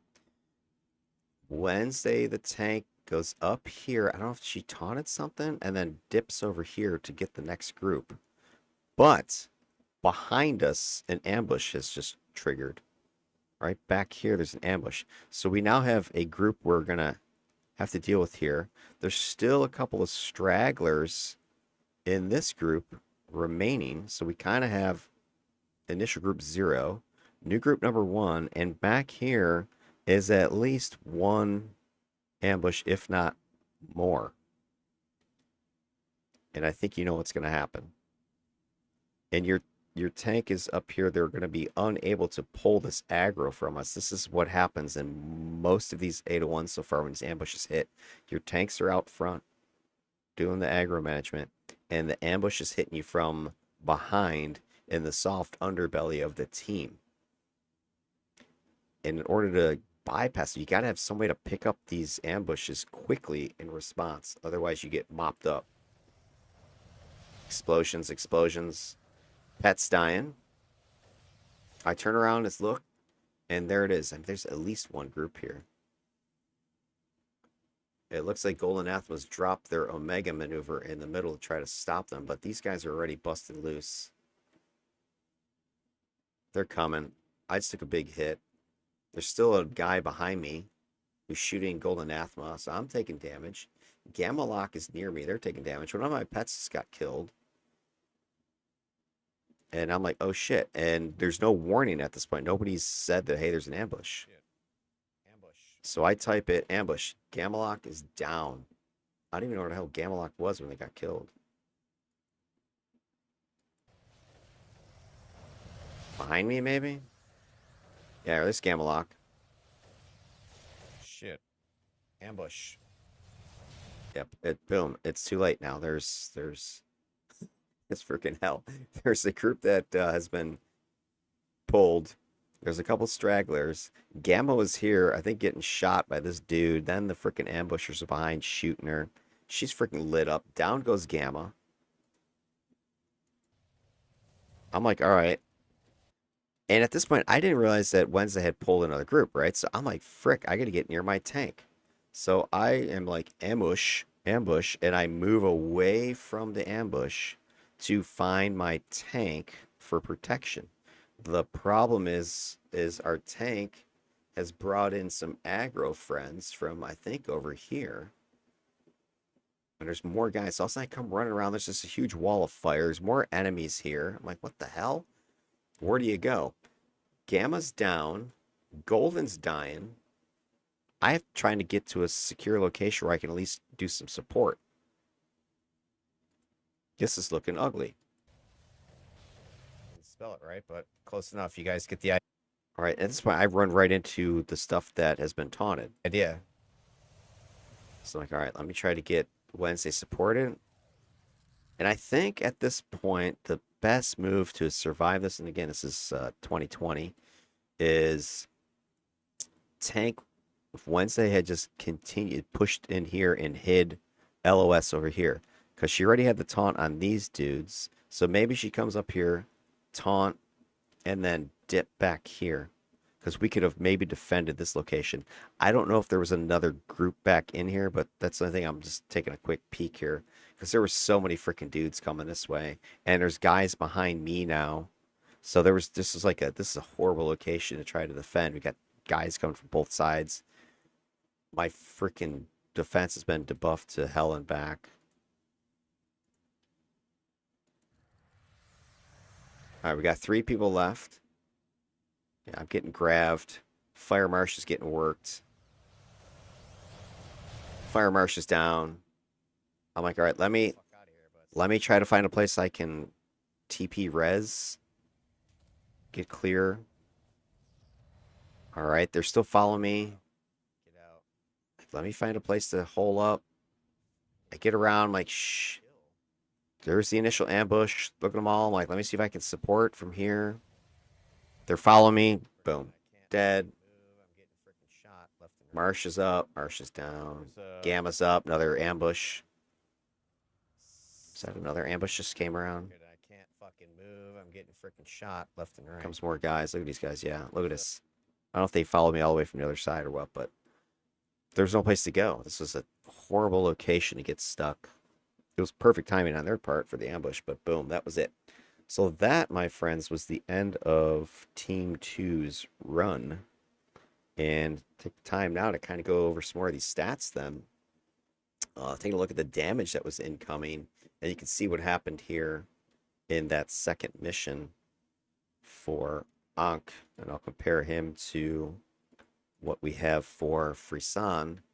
So Frisson, ultimately, despite all the stuff I was just talking about, you can see Frisson's damage incoming was just way worse. His second mission's in one of the better direct comparisons, 20k versus 11k. So even though this got crazy there at a few times, Ankh was never really under huge amounts of fire, right? We were doing a good job of playing keep away from these enemies. I think if we just been a little more cautious, taking a little more time, we could have easily cleared that mission. The exception, maybe the ambush would have got us anyway, just because it just came out of nowhere. But this was, from his perspective, his worst mission. Because look at this, even though I took even more damage the second attempt at that mission with the second team, it was over a period of 46 minutes. So the rate was 265 versus 479. So overall, Ankh was only taken in the 200, 100 range of damage per minute. But that mission was double that. Compare that to what Frisson was doing, 500, 600, 700. He's taken 2 to 3 times as much damage per minute. And again, maybe you could argue, well, his missions were a little bit harder. Yeah, maybe, but at the same point, this mission 2 and 4 were that map you just saw. That was not an easy map. That was not an easy mission. That was not just a tier 2. I think that was closer to tier 3 level. So I think if you kind of compare it to this mission here, it's a little more realistic. So he was taking about half of that damage. And the rate was much lower, 160s and stuff. Or sorry, 200s. So on average, made 300 versus his 700. So again, we're talking like double the damage. So if you look at that perspective, the resilience correlation here, Ankh is the winner of this one. He's just taking much less damage, about half as much. And he's doing it with, again, 1 tank instead of 2 tanks. He's doing this with a team that was going off and chaotically kind of just charging into another room or running back and soloing, or at times that was about what, 5 minutes of time? I think it was about 5.5 minutes we spent where we had one or more of our teammates was off soloing. So we were doing this for a good chunk of change. About a quarter of the time on that mission, I think, was at 80% strength fighting. So that was pretty strong performance from him, regardless of whether or not it was a repeated lower tier mission. So Frisson, he was a magnet for punishment. Half the damage, double the damage that Ankh was taking. And the problem was he wasn't able to turn that into his advantage. So his defeats were going up as fast as his damage was coming in. And Ankh, meanwhile, he was taking more damage here and there, but he wasn't dying any more than he was before that. So just a better wall of protection.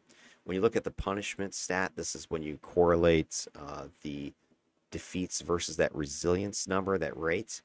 Ankh again is showing he's superior. He's showing you true resilience. He's taking more damage, but it's not costing him more defeats. You can see that with his clustering of number. He's not being defeated a lot, even though his resilience, his damage is going up. He's clustering tight over here, where you've got Frisson is lots of defeats, lots of damage. So as damage rate's going up, he's dying. Takeaway, Ankh is sturdier. For Frisson, story's the opposite of that. More damage, more deaths. Pretty much a 1-to-1 ratio. The correlation is really high, 0.88. Ankh, he was able to survive some of those big spikes, didn't fall, he kept going. Then we've got Overwatch. This is the relationship between that damage that your character's taking and your ally defeats, kind of your tankiness, or your ability to support the team with your own health. Ankh again is showing a superior performance. It's showing his damage intake has less consequence. His slope is only 35, so that's the amount of damage per minute per ally defeat, meaning it's taken more incoming damage before his allies are dropping. Frisson, it's like almost double that, just about. When he's taking hit, the whole team is going down at the same time. So Overwatch is showing the difference between true protection from Ankh and shared liabilities. So both Frisson and his teammates are taking a beating. Damage is coming in from Frisson. His allies are dropping. Ankh, he's less linked to his allies' collapse, so he's weathering the blows. His team is. I think is what was really happening is that the team was dooming itself. At least in that second mission, when characters were going off on their own, they were dying without me being able to do anything. So I wasn't in the line of fire when they were dying. That was kind of you're seeing the solo effect, I would call it. Otherwise, I would have been taking damage because they were standing there with me, but they weren't. And I didn't even count all their defeats. So when you look at the defeats for mission 2, that's not even all of them. I didn't count, I think, 3 of them or so, 4 of them, because they were either solo. Like if somebody went off just solo, by themselves for minutes on end, and there's nothing I could do about it, I didn't really count that.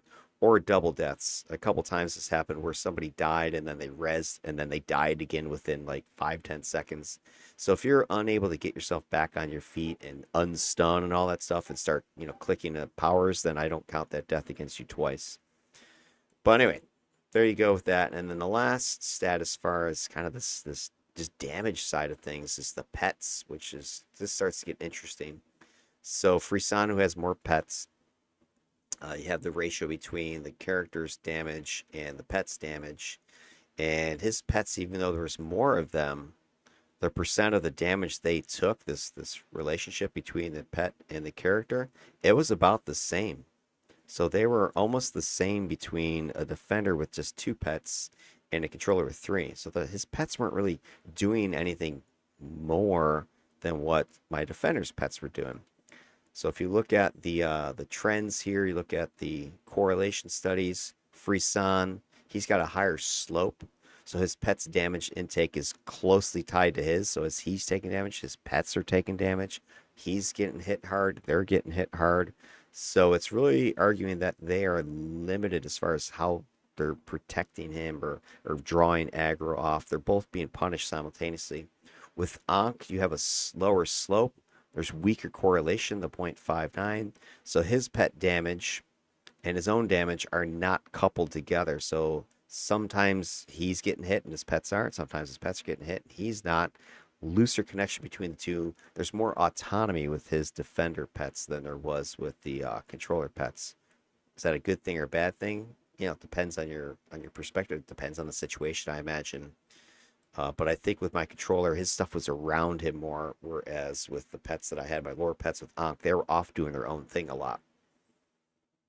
And then the pet sacrifice, this is the relationship between the pet's incoming damage and total team defeats. So were the pets soaking any of the damage? Were they tanking it all?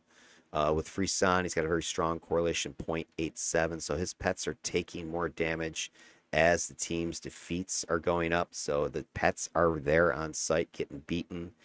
This indicates the pets aren't acting as a buffer. They're not subtracting from the team defeats. They're in parallel.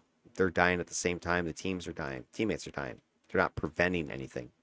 Ankh, flatter correlation. He's got 0.5, higher slope. His pets seem to be absorbing bigger chunks relative to team defeats. So less team defeats, the pets are sharing or they're taking more of the damage. So it's inconsistent. You got big numbers versus smaller numbers. So the pets are pretty safe down here. Here they're taking a big beating. But it's not predicting. So his pets are not predicting if the team is going to get wiped out the way that Frisson's were. So they're more autonomous again, more independent. So if you look at all these pet defensive numbers combined, the edge goes to Ankh again, even though your controller had more pets. Both of these characters are splitting their pet character damage about the same, that 40-60 split. But Ankh doesn't have the tight correlation between the two. So his pets are sometimes able to just independently do their own thing, do damage, soak damage, draw aggro, whatever. And the sacrifice metric, Frisson's pets are not buffering anything. Their damage intake is matching what the team defeats are. Ankh's pets, again, weaker linkage. Sometimes they might be offsetting the team risk. Maybe they're helping keep the teammates alive. Possible. You'd have to go back and individually watch the video and see where the pets are going. And, you know, the catch is this. Frisson's pets are collapsing at the same time as he is and his teammates are. Almost perfect tracking with the damage intake. Ankh's, they're looser connection. Sometimes they're soaking. Sometimes they're independent. Sometimes they're helping the team. Sometimes they're just doing their own thing. So more reliable overall in that sense that they can kind of do their own thing and he doesn't have to babysit them. All right, let's pause and get this video fired up again. I'm going to move into Team 2 to their Mission 1 and see if there's any highlights for that we can point out for our next set of stats. Actually, I think what I want to do is reserve that second team to talk about the offensive stuff. So let's instead finish up the stats looking at the last couple metrics as far as defensive things go.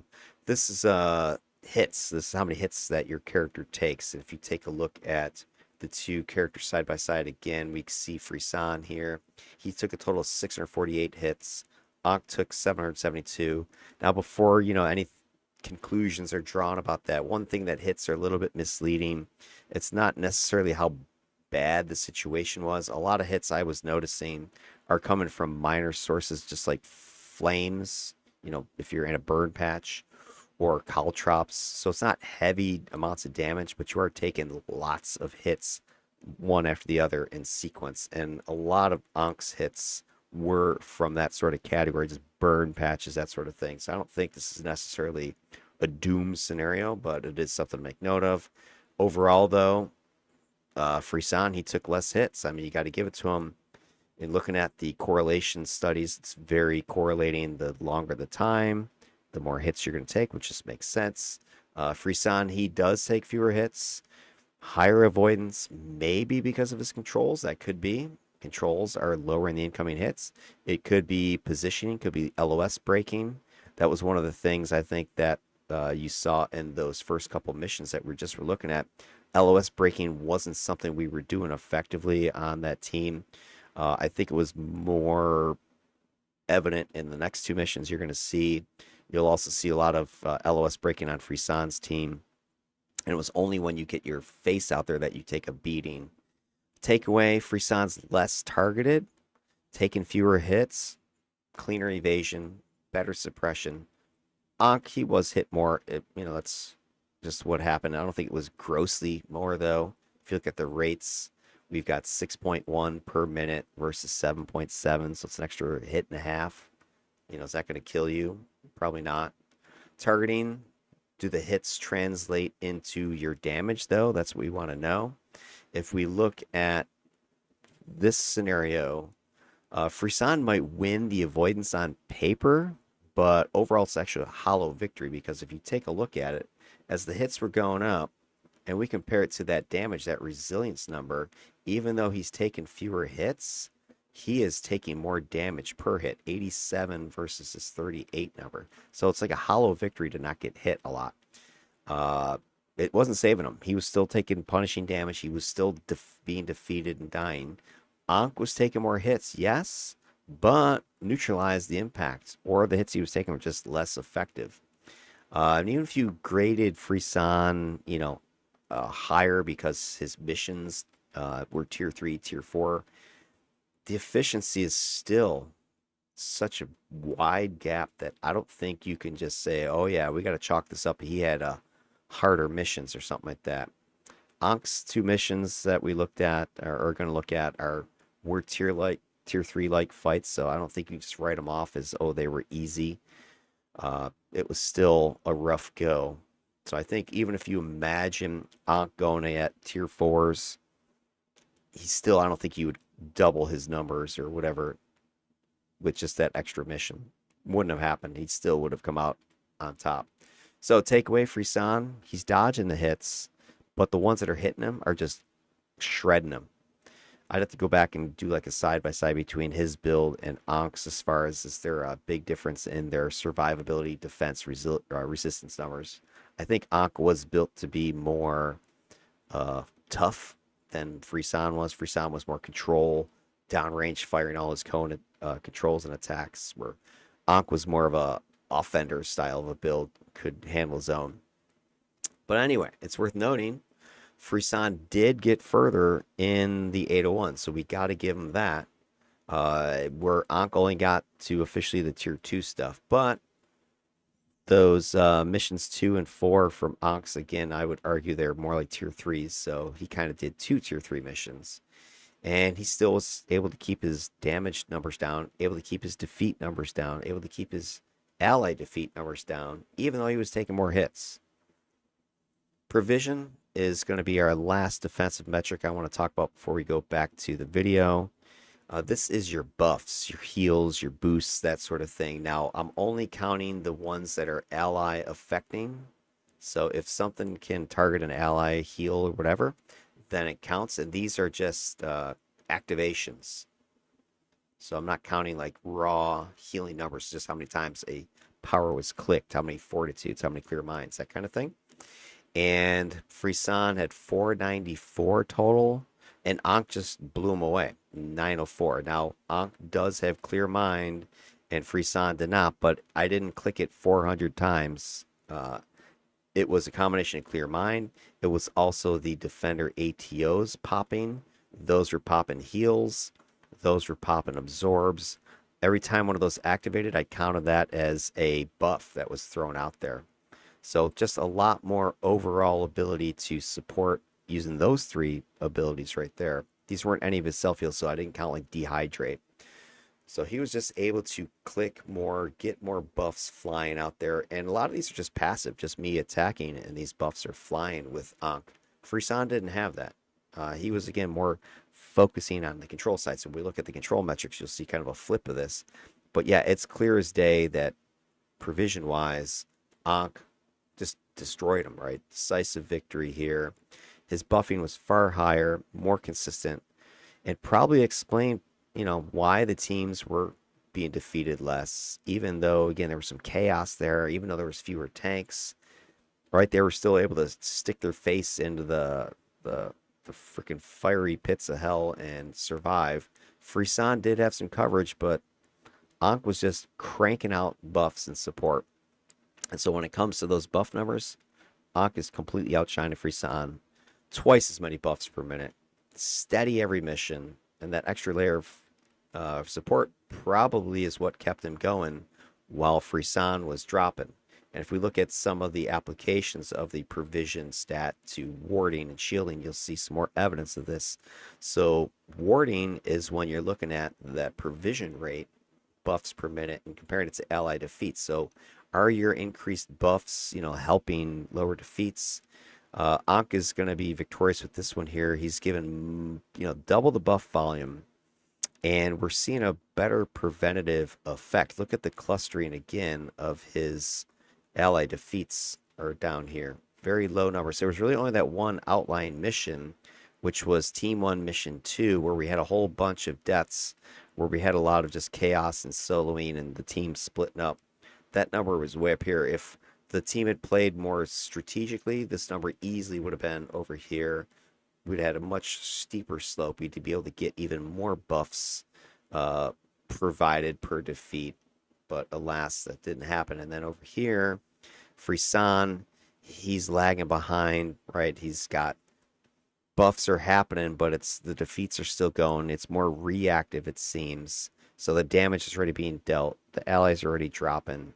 It's too late by the time the buffs are flying, from what we can tell from the graph here. Shielding. Here's where we're taking a look at the buffs versus the pet damage taken. Now we're using our pets as a proxy for teammates, because I don't have the teammates' individual incoming damage, but I do have the pets, my pets that were out there and what damage they were taking, so I can have an idea of just the environment and how much damage was flying. And again, we have Ankh is winning this one. We've got, and now this part is just a little bit misleading because, we do have 3 pets versus 2. So you'd expect 3 targets are going to take more damage. So that's possibly slightly skewing your data here. But his buffs, from what we can tell for Ankh, are genuinely reducing pet and by proxy the teammates' vulnerability, even though the correlation isn't super clean, right? But again, we have an outlying data point here that's kind of throwing things off. I think this would have been that mission 2 there, but most of the numbers are clustering here, right? We're getting a lot of 8, 9, 10 buffs per minute, and it's relatively for every couple hundred pet damage. You'll see Frisson's numbers are clustering here. He does also have an outlier data point. He's about the same amount of damage per minute, but he's unable to have as many buffs, only about 5 out there. So, had he been able to buff more, he probably would have kept these things alive more or lower their damage more. Because remember, Ankh is getting a lot of ATO buffing from heals and absorb procs firing for his teammates. Defensive summary, wrapping this up.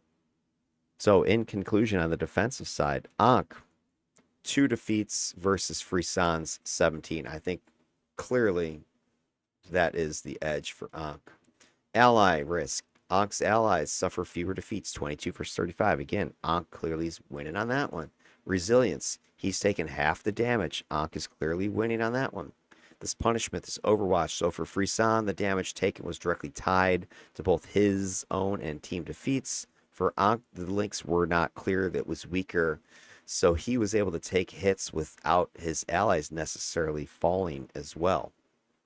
Then that could have been part of just the way the team was playing at that point, at least with the first 2 missions. So the last 2 missions weren't nearly as chaotic. So, I don't want to put too much weight on, that one mission there, people were off soloing.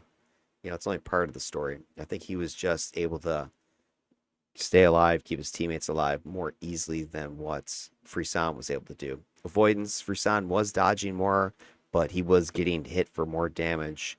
Ankh is taking more hits, but reduced impact. This is the only one that I think we could definitely save for Frisson, because I think part of this was that tier 3 and tier 4 enemies were going to do more damage than the tier 1 and tier 2. So even though the tier 2 mission that I'm arguing is like a tier 3 mission for Ankh, the enemies weren't as elite boss heavy as like these tier 3s and tier 4s. So I think for sure this can be written off as, hey, he went against harder foes. That explains this. So I don't think necessarily Ankh was superior in avoidance or damage per hit, but the provisions for sure, Ankh was doubling it up.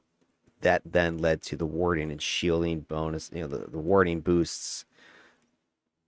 Ankh was just breaking the connection between incoming damage and his buffs. He was preventing shielding, the pet information, the pet results. Frisson's buffing jumps up along with pet damage. Ankh again was kind of breaking that connection. Seems to indicate he was actually preventing incoming damage, incoming deaths. And at the end of the day, right, it was less of all of those things. So verdict on the defensive side, Ankh is cleaning Frisson's clock. This is the most lopsided so far that I've seen between a controller and a defender. And this is only half the story. We still have the offense to look at. And this is where maybe Frisson makes up some ground if he is much more offensive, damaging than what Ankh was. So overall, defensively, not even close. Frisson is dodging more, but when he's getting hit, he's collapsing. The team is collapsing. His buffs were too little too late. It seemed they were more chasing the damage than actually preventing it. Ankh, on the other hand, is taking more hits. He's turning those hits into half the damage, though. He's barely dying. His team's barely dying, except for the one mission. He's putting out double the buffing, preventing collapses from what we can tell. Bottom line, Ankh was steadier as a supporter for this.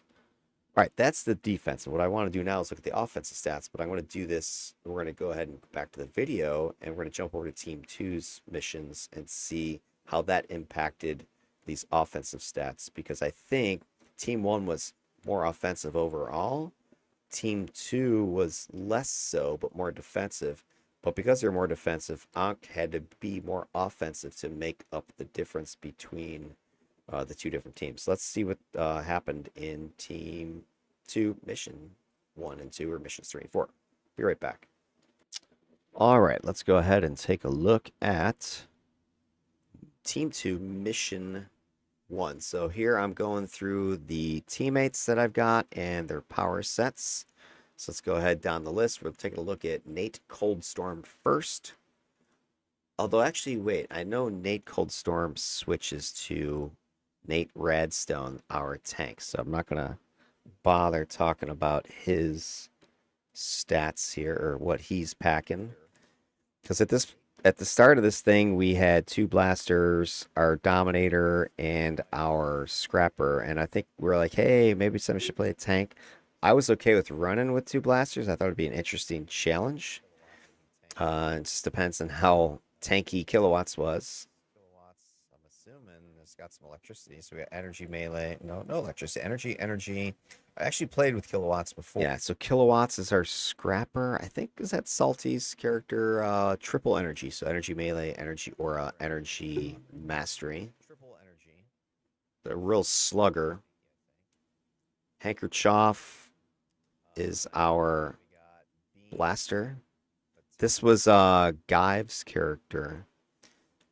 Beam rifle, atomic, and I don't see any mastery set for him.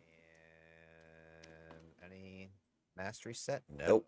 No mastery. He's like, hell with that. Hell with mastery sets. And then Gamma, we've already seen Gamma. So I already saw Gamma, and then we switch over to Nate. And Nate, if I remember, was Stone Radiation. And then boom, we start the mission. So what I decided to do is just rerun those two missions you just saw with Team 1. The idea being that, I'll just redo the whole test. We'll go as far as we can. What ends up happening is that this mission goes smoothly, no problems. It took us a few minutes longer than the first team, which is because I think the first team just had more offense. Like I said, Fire Marshal was unloading hell on people, just destroying, evaporating mobs. So, very powerful blaster. This team was a little more plotting, but it was also more strategic in our plays. So I do want to kind of highlight that a little bit with this. But really not much happens in Mission 1. That's nobody dies. I don't die. Allies don't die. We kill a bunch of enemies. So let's at least see what the difference is with this squad and why that may be the case. So kind of play through some of the stuff. And this video is a little bit blurrier because this was live streamed and I didn't make my own recording of it. So this is the grainier, lower res. All right, there's something I want to show. So like grainier, lower res than what you would see, or what the YouTube's recordings are than what I was doing. So anyway, check this out. So we enter the door. We're buffing up. We're summoning pets. And immediately Nate has engaged enemy. I don't know if he popped around the corner and saw them, but he is got a what do you call it, a macro where he clicks this thing and it says pulling here or whatever, and it makes the whistle sound. So he's immediately alerting the team, hey, I'm pulling. And notice where he goes and what he does. So the pets are charging in unexpectedly, of course, right? And he's saying, I'm pulling. So look what he's doing. He's going up there, grabbing their aggro. He's coming back and breaking line of sight. Now, this is all happening as soon as we enter the mission, so this is pretty quick. I'm trying to buff, trying to support. Starting early, guys. So going off. I'm just trying to keep these stupid gremlins alive. Again, Nate is... See what Nate's doing? Is perfect. So you got your tank. This is a good strategy when you're trying to tank these 801s, is pulling. So, see, this is what Nate's up to. And Nate's run a few of these with me, so I think he knows the basic strategy that's been working. So he's over here taunting at these enemies. And then what he's doing, it's not like he's afraid or chicken. He's then dipping back out and going over here. And he's breaking LOS behind this wall. So the enemy has to come and follow him because they're responding to his taunt. And it's keeping the fire off of us. The only thing that's messing this up is the stupid pets. The gremlins have charged in there and are freaking scattering shit around. So you're going to see this a lot more with this team. I have the defender ATOs and my 2 big blasts. So I'm going to get some extra healing with that. Right, boom, got this. Show some more examples of this. All right, so there's Nate charging in. Killo's going with him. Get buffs up on everybody. I'm hanging back. I know Handkerchief is hanging back. He's over my shoulder. Oh, you just see what Nate just did here. Try to get buffs All right, so Nate sees there's another group down the hall. up on everybody. Watch what he does. Boom. He's already moved forward. Now, sometimes I'd complain about this, like, hey, why are you going and engaging the other? Like, now here's the difference. The tanks that I bitch and complain about would have done this. They would have gone down in here and engaged down here while we're still fighting up here, starting another fight. And then what they would do is once we finish clearing this and we come down here and start engaging this, they would leave again and go to the next group, doing the hopscotch, which I absolutely cannot stand. But what you see our tank doing, Nate Radrock here, this is Lawson's character, I think, right? So Lawson's character, he is letting us finish these guys. There's a few of them left. They're almost dead. He then moves down. And I imagine he saw these guys first. So he saw these guys first. There's always a risk of ranged aggro because they have such good perception, these 801s. So he moves down here, engages with a taunt, doesn't dive in. Instead, he dips over here, breaking line of sight. So this is a great move because it does a couple things. One is it doesn't piss me off, but the other one is he's engaging the next group before it has a chance to aggro on us, and he's still in range of me supporting and him supporting us. So he's over here. He can still taunt these guys. He probably still has them in his taunt aura where they want to kill him. So he hasn't gone and scattered himself and stretched the team, and now we have to deal with his trash. He's staying within range of support. He's staying with range of being able to aggro the stuff he already started a fight with, and he's bringing more to us so that now we don't have to work as hard.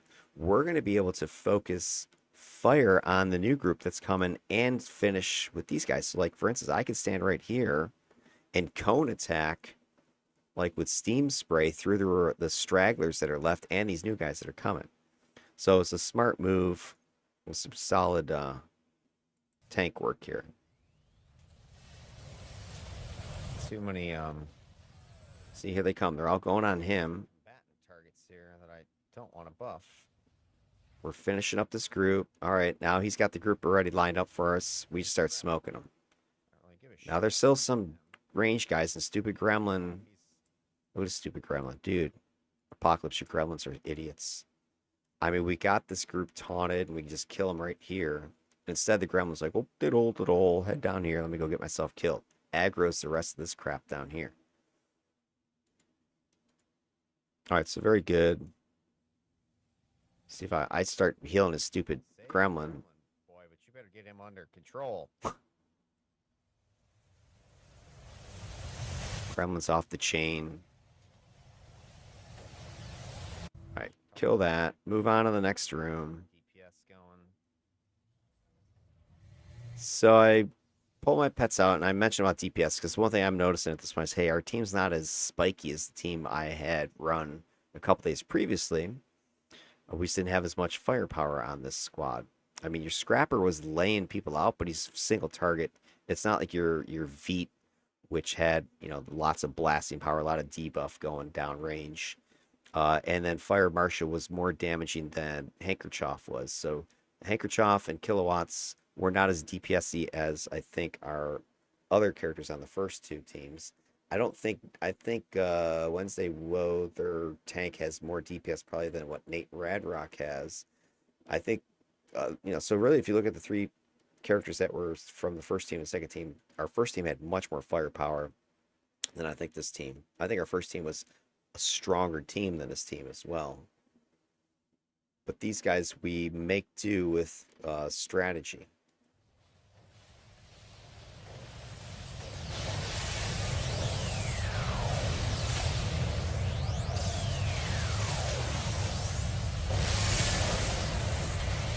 These guys on aggressive, but I pull my pets out to get a little more DPS for us.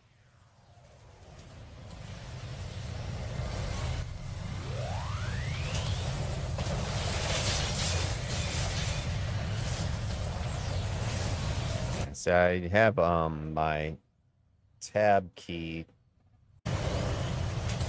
Nate's info. Nate's running Stone, Rad, and Soul. Stone, Rad, Soul is our tank. Yeah, appreciate Lost reminding me that I had to pull up your powers. The last time I had a stone tank, they were super tough. All right, buff and go again. Nate's out front. So here's a big difference I think you see between the second team and the first team is we come up the elevator. I'm buffing. And notice everybody's kind of hanging back for a second while your tank goes ahead. That was the one thing that was definitely missing from our first team. Is Wednesday was not allowed to tank very much because things were already being engaged, typically by our blaster or our Veet before we were set. But Nate goes up, he grabs aggro, and he comes back and pulls it around a corner, which is keeping the line of sight broken. All right, so we're going to clear these guys out of the way. I really hate the resolution drop of this stream crap.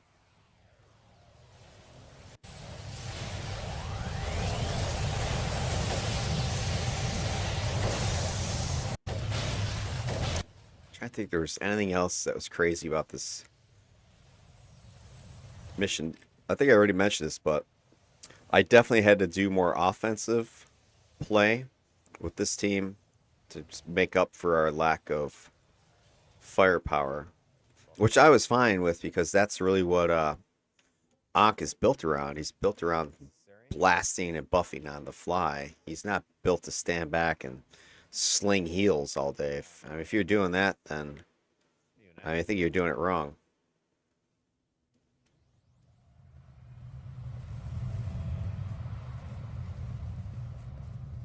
All right, so this mission continues.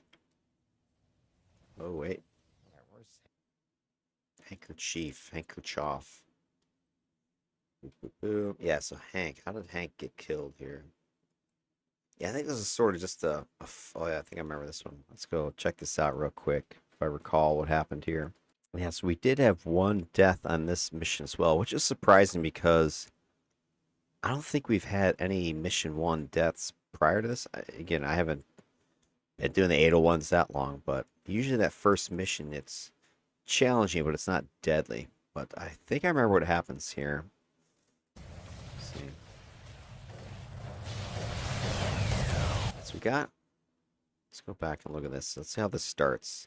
So there's a go up the elevator.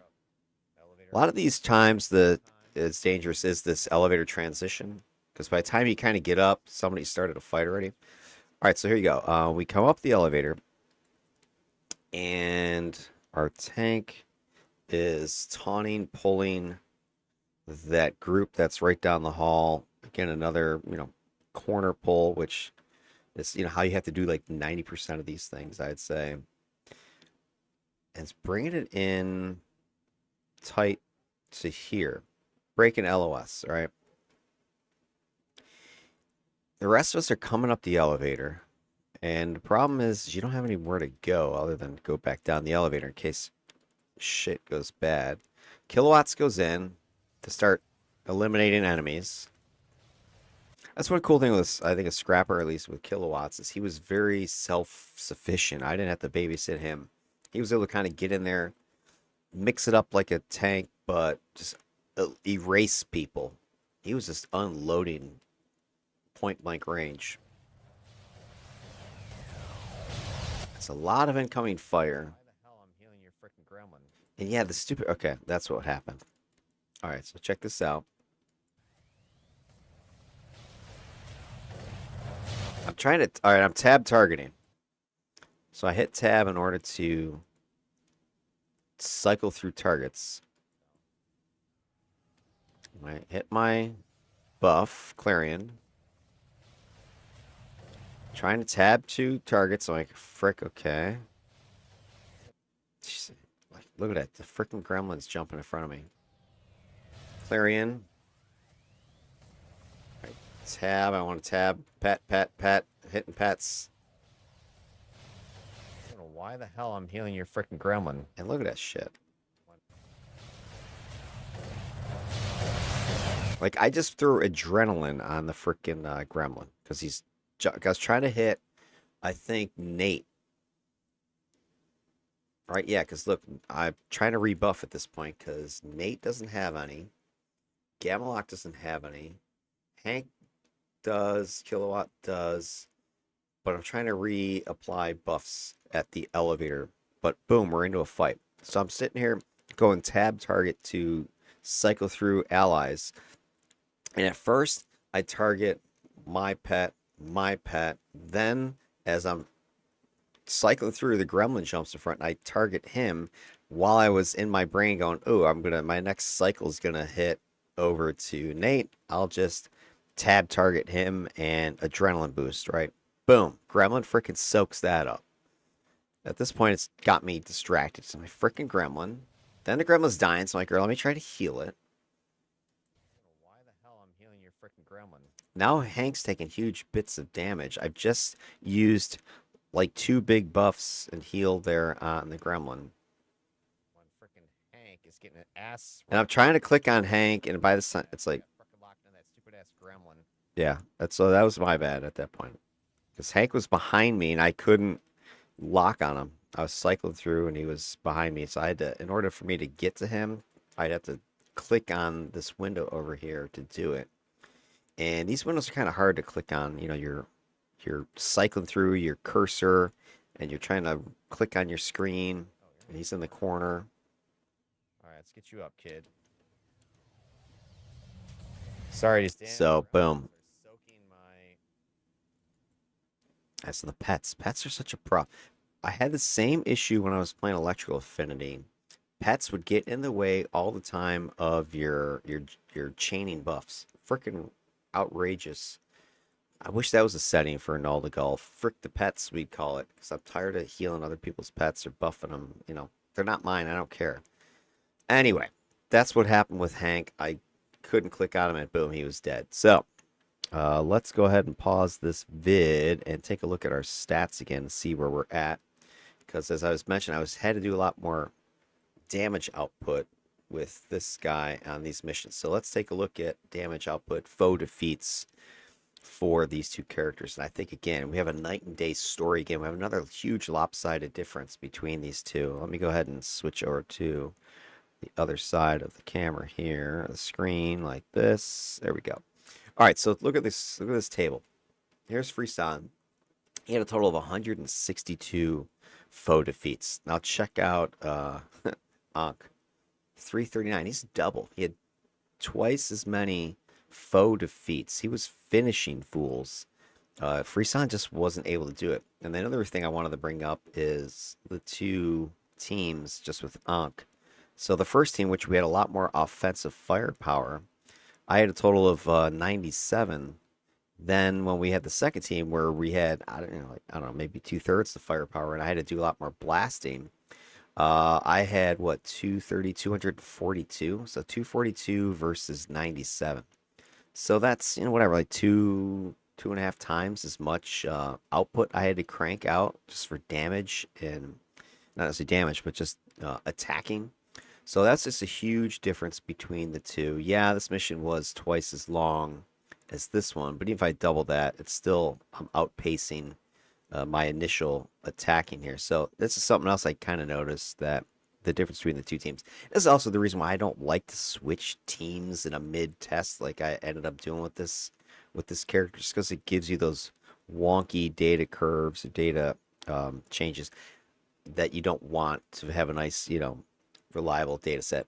But it also goes to show the importance of team composition to your output or your input or whatever it is. This is probably the number one variable that I'm not able to really control for. I don't have the same teammates every time. You can have, I think, different missions and different foes and whatever, but it's really the team composition I think is probably the most important wild card variable of all this stuff, because all it takes is one, bad player or somebody doing ridiculous stuff that the whole team can collapse because of it.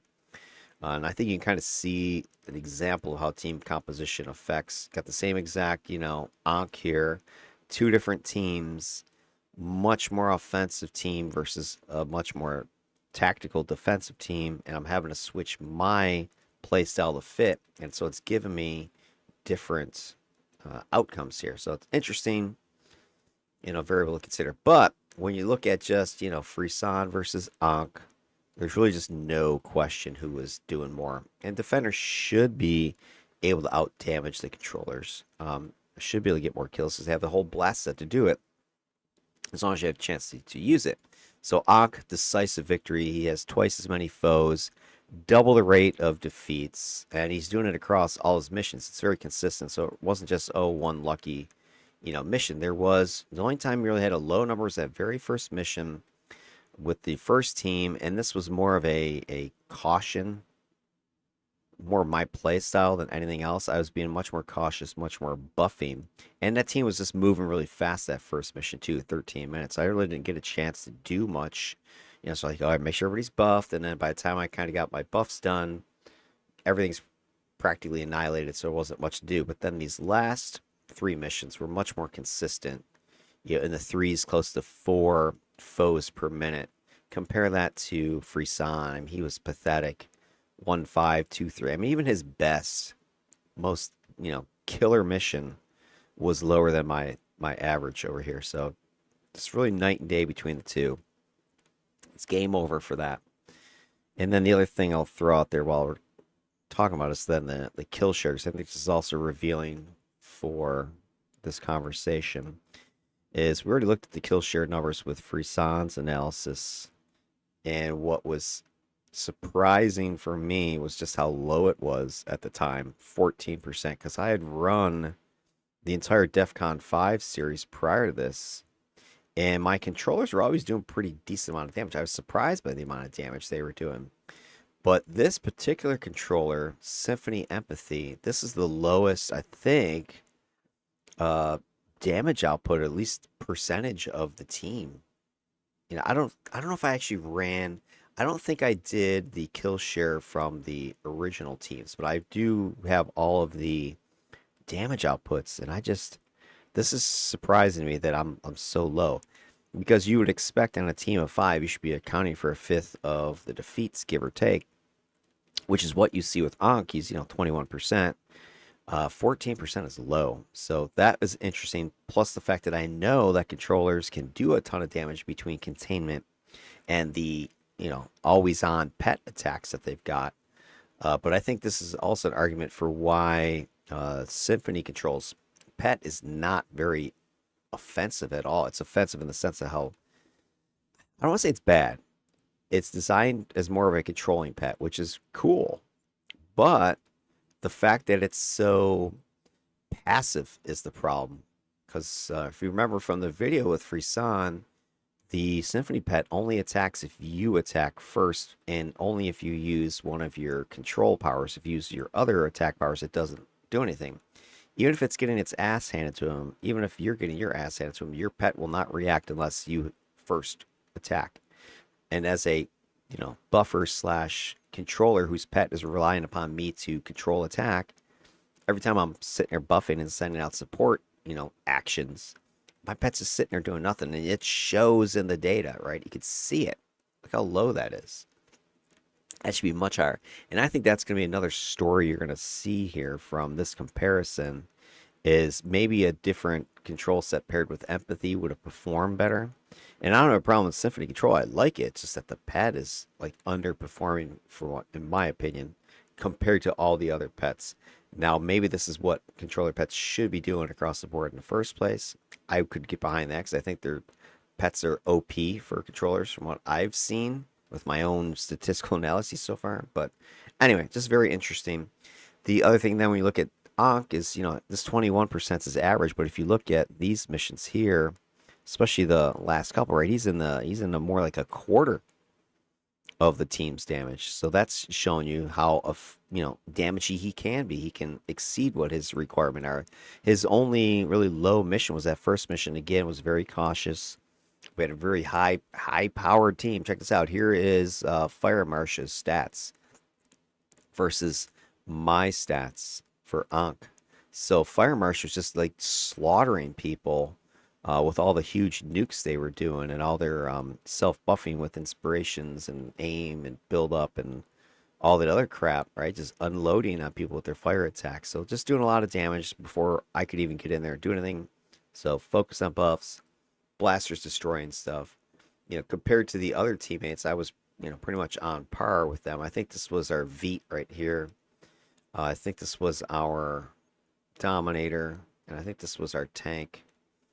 So I was, in the middle of everybody else, but your blasters just taking up so much firepower. They're just doing so much damage. You just can't compete with that. And this last mission you can see, which we haven't gotten to yet, but I put out some numbers with that, 28% of the team's output. So anyway, at the end of the day, though, Frisson is holding his own or outdoing what his teammates were doing. And he's not even like my most, sorry, Ankh. He's not even my most damaging defender, right? But he's built as an offensive empath. I have blasts and I use them a lot. Frisson, he was built around that whole cone stacking, and I thought he was pretty damagey. I probably could have done more damage procs, but I thought with all the cones and the attacks that I had with him, I should have been able to do more damage. And I think I was doing damage. It just wasn't killing damage, right? So that's the other thing. Don't get too focused on kills. Are you doing damage? But offensively speaking, Ankh was finishing foes a lot. So if we interpret this information, Frisson, he's playing that classic controller role, right? He's setting up fights, but he's not finishing the blows. He's got a consistently low percentage, isn't just not contributing to the lethality directly. Ankh, though, higher raw kill numbers, bigger share of his team's lethality. The water blasting, that's what it is. It's letting him be actively a DPS machine, especially in those later missions. Ankh wins. He's got meaningful portion of his team's kills. Frisson's on the fringe, 14%. So higher raw lethality. It's just not noise. He's actually finishing what he's starting. So the kill share numbers highlight a big difference. Frisson, steady but low numbers. Most of the work, it's allies. He's setting them up with controls. Ankh, he's snagging 22+%. He's up there with the top DPSers on the team. Not huge numbers, but just contributing to the lethality over and over again. We look at those in the context of amplification metric. This is comparing your foe defeats and the provision, the buffing. So this is another application of buffing. So here's your buff rate. And we already know that Ankh is producing more buffs. Then what I did is I tallied up all of my allies' foe defeats. So in other words, was my buffing boosting my teammates' ability to kill? And so if you look at the side-by-side comparison, you can see again all the cluster of the defender numbers here. A lot more provision, of course, was happening, and my allies were doing pretty good with that number. I mean, really, Frisson's got a low number here. Got some clustering here. We're about equal at the top end. So Frisson has a chance for higher burst. His slope is steeper, but it's inconsistent, right? So he has some spikes, but inconsistent relationship here. Whereas Ankh's buffs, very consistent, rock solid, and it's matching up, correlating very well with his teammates' ability to defeat foes, mission after mission. Very tight set of data. So amplification, it's asking, do your buffs make your allies deadlier? Frisson, a little bit of spikiness, right? But erratic. Ankh, smooth, predictable. He's just buffing a lot more, and his allies are taking advantage whenever they can with it. Is it directly because of the buffing? I don't think we can say that, right? Because the buffing could just simply be healing. But the fact that your allies are staying up longer, not dying, not having to worry about running for their lives, they can fight longer, fight more intensely, and defeat more enemies. All right, then the other thing I want to jump into is then the damage output, which goes hand in hand with the foe defeats. So this is just your total DPS or DPM. And again, we take a look here. Now here is where Frisson had another victory. It's only his second one. He had avoidance, the number of hits, and now he's got damage output. So overall, Frisson was putting out a higher DPM than Ankh was. It's not a huge number, that's about about 500-600 per minute. Is that, make it or break it? It might help you kill one extra guy, but remember, he wasn't finishing what he was starting. But I do think it shows that Frisson was able to lay out a bunch of damage, which set up the kills for his teammates. But Ankh is not only putting out decent amounts of damage, he's also finishing it as well. But you got to give it to Frisson here. He had just greater raw offensive pressure, total damage, and his damage per minute. Ankh's numbers are steady again. Look, he's got a correlation of 1, right? So as time goes on, he's putting out more damage. A little bit spottier with Frisson, but that's actually really strong correlation as well. But on raw threat, Frisson's got it. He's just putting out more damage. That also could be because his pets there's 3 of them. He's contributing more damage. It's part of it. Then we take that damage output and correlate it with foe defeats, or look, see if there's correlation. This is the potency metric. And here we have Ankh winning this one. So even though Frisson is putting out more damage, remember that his damage, Ankh's damage, is translating into foe defeats, right? We're putting out damage and we're getting more bodies dropping. So Frisson is putting out overall more damage, but he's not finishing it. So Ankh converts damage into kills at about double what Frisson was doing. So we've got, it's taken him twice as much damage, 1,800, to finish a foe, versus this 900 to finish a foe. Okay, so again, it's one of these sort of hollow stats. He's got a bigger number, but it suggests his output is probably just spread out too much. A lot of his cone attacks are ticks of damage, DOT. The echoing of his pet is maybe hitting the same target as well, not really finishing it or something. His controls are, just splashing damage across huge swaths of the battlefield. So softening things up, but others are doing the finishing. And then takeaway here is this potency is flipping what we saw with the threat. Frisson more raw damage, but it's taking him twice as much to finish. That's what's really crazy about it. So even though he's putting out more damage, it takes him twice as much to finish. This could have been because, remember, he had 2 tanks, and the tanks, blessed them, but they're not like offensive machines. So he is probably having to do more just layering the damage and laying their damage, because that team wasn't super spiky that Frisson was with. He had 2 tanks, a sentinel, and I think the Peacebringer was on there. So you have, some blastiness here, but none of these characters is just like lighting it up with DPS.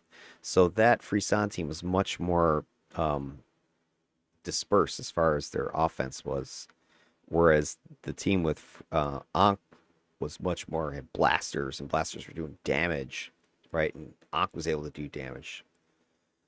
Then we got the engagement stat. Here we're taking a look at the damage output versus the hits that you're taking. So this is not my hits delivered, this is hits taken. And so what we're trying to see is, if you're under fire, if you're being engaged, are you still able to put out DPS, or are you running for your life? So we got Frisson winning this one. He's got the higher ceiling under fire, matching Ankh's floor, and even if it's streakier, his upside makes it more dangerous. So if you look at the slope here for Ankh, you can see that Ankh is very steady. The number of hits incoming versus his damage outgoing is pretty rock solid. A couple of Frisson's data points fall within that range, but what sets Frisson apart is he's got a couple of outlying stats where he's able to put out a bunch more damage than is matching like his incoming hits. So he does have this much more spikier ability to dish it out at times. Exactly when that was, that could have been when the team is collapsing, and there's a few times during that video you heard me just say, all right, just pour it in there. And so I was able just to go to town. I think if Frisson was maybe on a different team with some more punch, let's say you had Fire Marsh on his team, I think he could have played a much bigger role, because he might not have had to worry as much about having to keep going, and would have been killing things faster, so he could have maybe taken advantage more, possibly. I don't know, you'll never know. All right, let's go back to the vid and get into mission 4, or the second mission with team 2. Be right back. All right, so this is the same Frostfire map as the first time we ran this one. This is the 8015 that had that huge ambush. Now, one thing I do want to point out is this is actually the second attempt versus this mission for this team too. So let's put all the cards on the table. Mission 1 was successful. It took a few extra minutes than the original team 1. Then we started this mission with team 2, and I think it's this room here up ahead. You come up here, you go around the corner, and the ambush hit us like right there. It was like within that first 5 minutes or something like that. Boom. And we ended up getting 4 out of 5 defeat. We restarted the mission, not because I'm trying to pad the stats for it, but I needed some more stats besides just that initial mission. So again, I can kind of tip a hat to Frisson, because he didn't have that issue, but he also didn't have that ambush hit in the second freaking room in the first 5 minutes. His was much later in his mission, so that ambush is just brutal. But I do want to point it out, as the team really wasn't ready.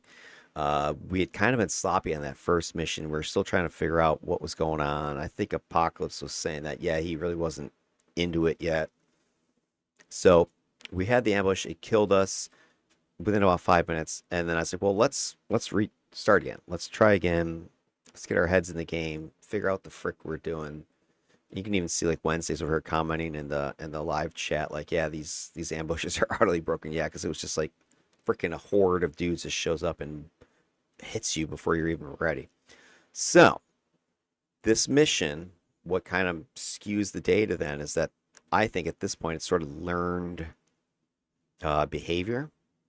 And this is one of the points I was making in the setup to this whole series, because some of the blowback I've had on this is people have said, "Oh, you should run the same thing over and over. It's the only way to do the experiment and get reliable data. Run the same task force, whatever." And I've argued, well, no, because what happens is you actually start testing learned behavior and not actual support ability. And this is where I think this kind of lessens and muddies the water a little bit of the stats collected here. But in the grand scheme of things, I have all the data from the 4 different missions. So this is technically the 3rd time on this particular map. It is a random placement of spawns, so there is that. But knowing the fact that there is a huge ambush triggered, that at least gets you thinking about it. And so you're expecting it and you're going to anticipate and react to it much more synthetically than you would have had it just happen out of the blue. So that's where I think this learned behavior thing kicks in. So this ambush happens, which is extremely difficult. We do defeat it and continue with the mission and actually finish this one. But the other thing about this mission I want to point out before we go any further is we do run overtime this one. It takes us 47 minutes, which is, more than the 35 whatever I had budgeted for it. But I don't think this mission warrants, I think it's way harder than the tier 2's 30-minute ones that I've been used to. This is just a weird mission. I think it gets into the tier 3 realm of things. And even the last team, which was more high powered, we had gotten, let's say, about half, 2/3 of the way through the map. We were going like 23 minutes at that point. We were still not done with it. So I don't anticipate they would have done much better time-wise, even had we survived the ambush with Team 1. Anyway, you got to kind of take all this mess and mix it together, and that's the reason why I have so many trials and so many different whatever variables here is within the mess, within the chaos. We're looking for patterns, not it was the perfect setup experimental-wise. But just keep that in mind when you're looking at the stats, that there is some asterisk next to them. Log the chat again, just in case we put. All right, so we're doing log chat, and again, I want to point out. So here's something that the difference between the 2 teams, and I don't want to keep harping on this because, well, one thing's similar. So, like you saw in mission 2 from Team 1, not everybody was on the map when the team engaged. So that is, again, in my opinion, a bad move because we're at 80% power, and notice no buffs at all. I haven't put a single empathy buff on anybody because we were just out in the lobby, right? And I don't buff until I get inside, just kind of make it a clean start for every mission. So no buffs, but we've already got engagement, and we're taking on 801.5s, which is much more difficult. But I think because we just gotten beaten, the team was kind of pissed, and they were charging in here like, fuck it, we're going to take care of business anyway. So Nate goes charging in there. Kilowatts is behind him.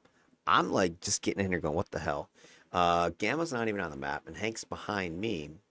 So this is where that's a mistake. But what I will give props to is, unlike with Team 1, what you see happening, yeah, we have loose cannon going down the hall, but look what Nate does. He goes down, taunts, and then again dips. He's not just standing out there in the middle like you saw a few of the engagements we had in the last team. So boom, he's over here breaking line of sight, and this is gonna set it up so by the time we get in a position, he's got the group collected. So I think he's doing a lot of preemptive placing of the enemies. All right, let's go. All right, so here they come. We'll give you some buffs. Buff him up. Power boost. Fortitude. Adrenaline boosts his ass. Look at, he's taking huge damage. Heal him. Clear mind his ass. All right, so you see how much damage he just took. Yeah, hey, we got a friggin' big old stone tank, right? But he was unbuffed. Now watch how much damage he starts taking. Some buffs. We'll give you some buffs. Hit. Okay, I got fortitude on him. There's adrenaline boost. He's down to half his health already.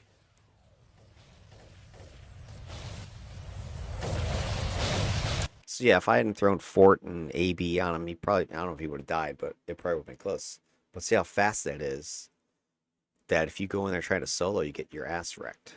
So boom, we follow in behind him, start giving him the buffs he needs. All right, get our scrapper buffed up. Yeah, I was placing Inflame a lot on the scrapper. Because he was going to be in melee. He was going to be doing damage, so let's give him some more.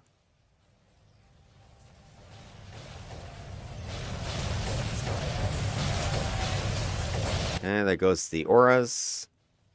Give him fortitude. Get him healed up. Oh, shit. Back off, guys. A lot of incoming. Dude, we're getting fucking Look at this. I'm just getting peppered from... I'm way back here. I'm still getting shredded. We're trying to break line of sight, but it's hard because this hallway is so wide. shredded back here. What the? Boom. Done, right? Really, there wasn't anything I could do. Where could I go? Where could I hide? There's nothing I can do. I think the issue had been that we started prematurely. Had we waited till everybody was on the map, especially Gamalok, you know, I can't say enough about having some control, especially a dominator on a team. To me, I mean, ultimate teams, you have a solid tank. You got some really good blasty powers. I think you need a Dami, like especially at least in the way we're playing this thing. If I have my defender on the team, I want a dominator. If I have my controller who's doing control already, I don't necessarily need a dominator. I might want either a scrapper or something like that, or maybe a sentinel, somebody with some more oomph. I don't necessarily need a Dami there. And then my fifth position here, it depends. Could be another tank. Scrappers can do okay. Some more range is always nice. You know, another blaster, another sentinel. But I think you definitely want tank, blaster, and I would look if I have my if I have my defender, I want a Dami in the squad too. That's filling in the blanks. And then I got my defender. So I'm bringing blasts and buffs, maybe some control, some debuff. The Dominator's bringing control, bringing some blast, bringing some melee. Your blaster's got blast. They got some control, maybe some debuff. Your tank has got the beef. I think if the tank can bring some debuff as well as solid, at that point you can kind of pencil in whatever you want with your fifth position. Some more. I think you need some more melee in there because if you have a blaster, Dami, defender, tank, I think we don't want something else. Brute. Give me a. But I want somebody who has some gimmick, you know, some hybrid style to them, some debuff, some control, something like that. But something else that can help manage some aggro, take some beef. Because if we can get a couple beefy cakes, you know, blocking a hallway like that, that can take a beating while the others are behind them, we can wreck some faces. But anyway, we didn't have that with this team. So, boom, you know, Killa and Nate are just overrun with the amount of enemies that are coming. And we just got Gamma on the squad. I don't think he really had a chance to set anything up. Like, here we go. Let's see. Where's Gamma? Oh, shit. Back off. Taking a lot of heavy damage. I don't even know how they're shooting Gamma from way back there. He was behind me. Dude, we're getting fucking shredded back here. Right there. What the hell is shooting us? As soon as I dropped that freaking whirlpool, it was done. It looks like there's another group coming. Dude, we're getting fucking shredded back here. What the hell is... Look at all these guys jumping in the background. Damn, dude. Jump, jump, jump. Look at that. There's like a whole bunch of like bunnies are jumping right over here. Like, what is that? Is there like two groups, I'm guessing, or something? Check this out. All right, so I start dropping whirlpool, and bam, bam, bam, bam, bam, dead. What the hell is shooting us? Now watch this jumping. Damn, dude. I was getting freaking murdered. I'm Like, up. what are all those targets back there? It's a whole bunch of dudes. Keeping Empath down for long. All right, so that was my first death on this team. And spoiler was my only one, right? So boom, get through this. This is just the opening room. Couple level ups. He's blinded. And now we're able to get our Empath our sucks. buffet routine going.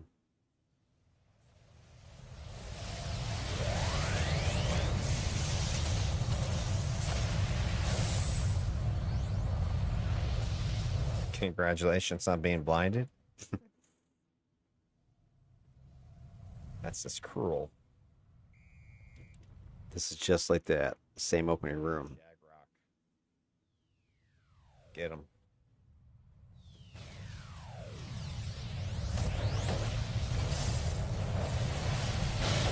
Yeah, so in the last attempt at this mission, this map, we'd done just like 10 minutes prior to this. I think it was right around this corner where there's that other group back here.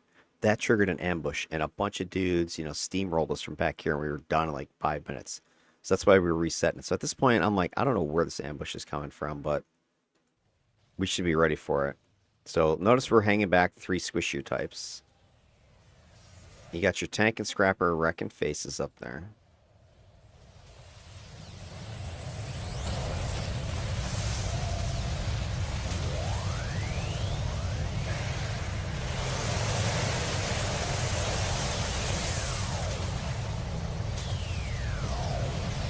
Oh, dude, Gamma, get out of there. You get freaking wrecked. I just healed his ass, too. Got nuked. Emergency.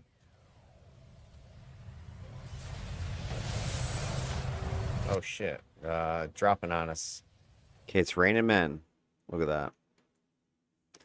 That's kind of what happened the first with the team 1 when I had mentioned there was incoming. I think that's the same group. Emergency. I can see. Yeah, look at these guys. Whole group is just dropping down. Dropping on. But notice our tank is there, like picking up this aggro. So I don't know exactly how or what happened. All right, Nate just jumps up. See where he goes.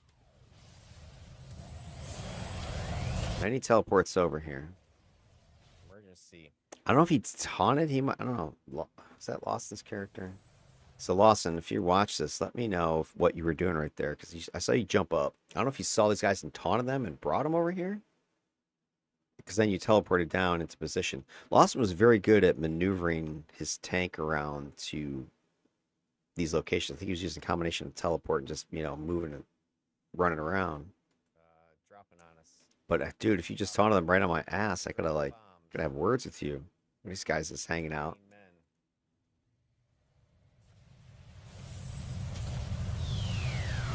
But he was there, picked up the action, whether he taunted them or they showed up. I suspect he taunted them because they seemed to stick with him.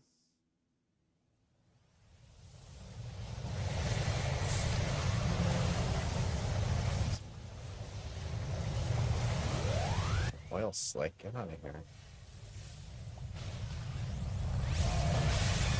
Getting more guys. So I think what's happening is, and again, I need Lawson to clarify this. I think he's going up, popping his head up, taunting, and then boom, bringing it down. So he's essentially pulling, telepulling, I guess, which is fine. I just didn't know what the hell he was doing. At the time, I'm worried about, oh man, I'm taking some damage or whatever. But, and this also could be learned behavior, right? It could be that Lawson's watched the video, remembers in the last run, oh yeah, there's dudes up top, we need to watch out for it. Or, he's just an experienced player, knows what the hell he's doing. But yeah, it's one of those things like, hey, if this is the first time you ever run this, would you have done that? I don't know. So that's where, I mean, when you have to put an asterisk near some of the stats, because you got to wonder about stuff like this.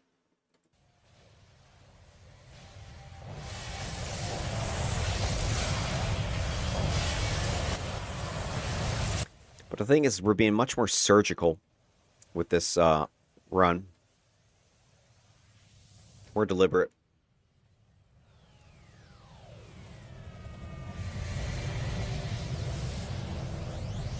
And I like when the tank kind of goes fishing. And I also got to give props to the rest of the team because people are waiting, right? Let the tank go grab something, bring it back. We'll get it when it gets here. We're not just charging after or charging ahead, and that causes just chaos and division and separation. It also gives me a chance to refresh buffs. So I'm like, okay, I've got 10 seconds. Let me start hitting people while Nate's going to grab the next group or something. And you get a chance to get a good position. Okay, where's he pulling it? Where's he going? Now, notice he's saying we're close. So this is where things are a little cheesy because what he's saying that for is we're close to the ambush is coming. Now, this assumes it's the same location, and I don't think it is. Because in the first mission, we didn't get hit here with Team 1. Team 2, we did get hit here. Now, I don't know if there's a specific group in this room, but anyway, I don't think it happens here either, but he just keeps pulling things to this location. And he's just warning us, hey, it's getting close.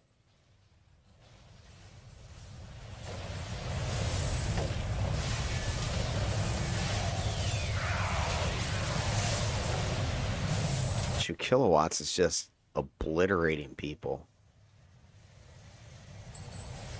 I mean, he's pretty much our fire blaster from the first team, except he doesn't have all the AoE. Right, so these guys are strategizing where to pull the thing.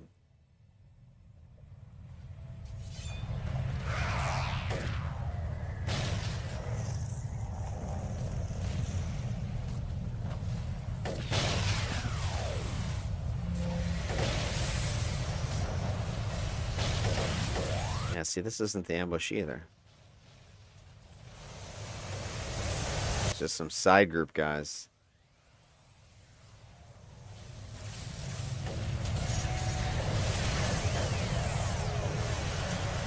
This guy's back on defensive mode.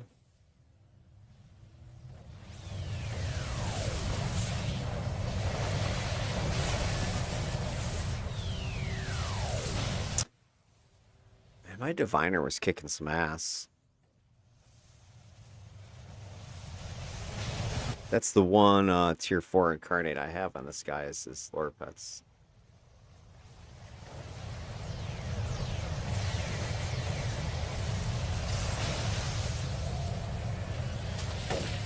Uh-oh.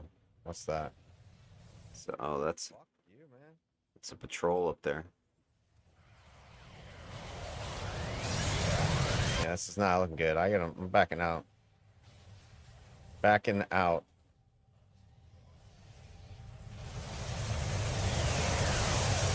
Juice up our blaster here. He looks like he could use it. I see guys are dropping in from above. We're gonna blasty. Oh, Gamma's. Yeah, you guys better back the fuck out of there. Yeah, see, they're up top screwing around. I couldn't see them.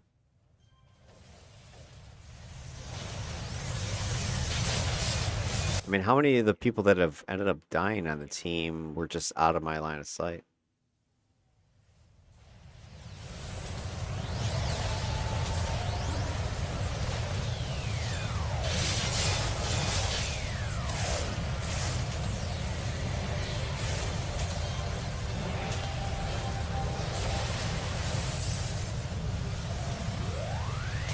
I still don't think any of this was the actual ambush. I think that was a patrol that just came by. And I think the rest of that stuff is just things being pulled.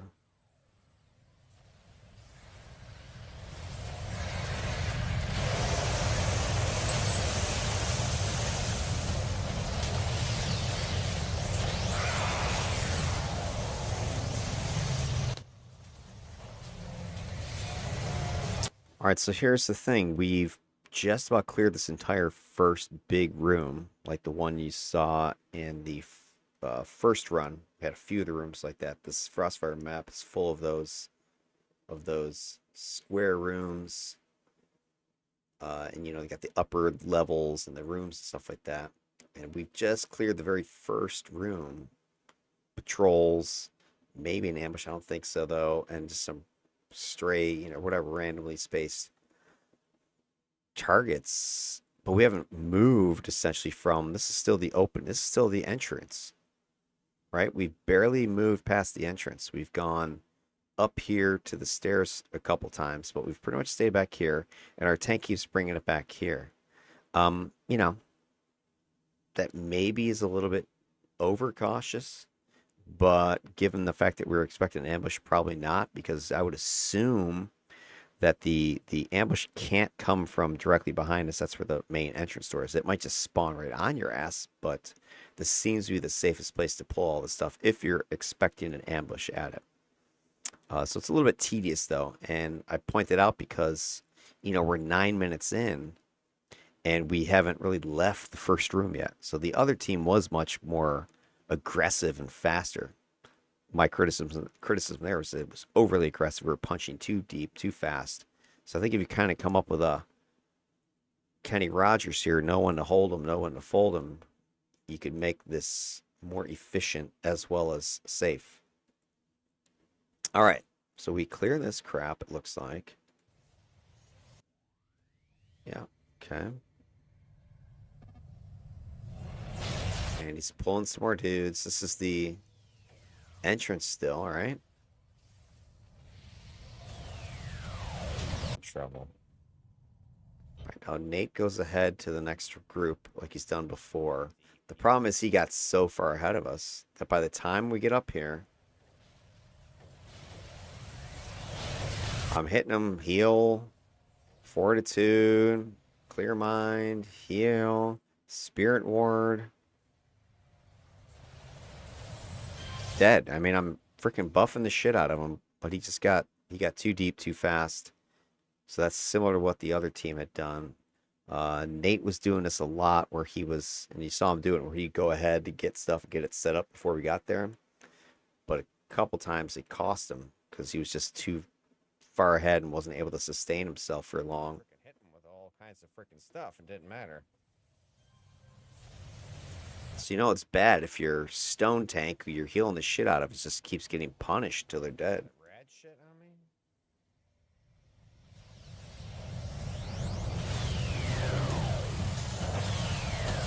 me? Untouchable, unaffected, love it.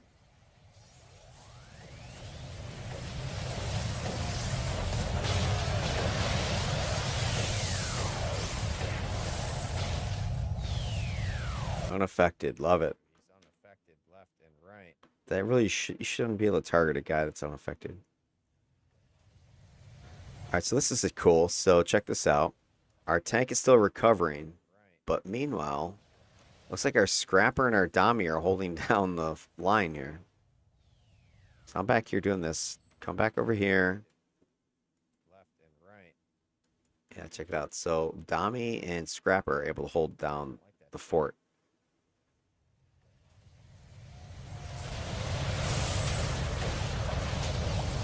First time I noticed that.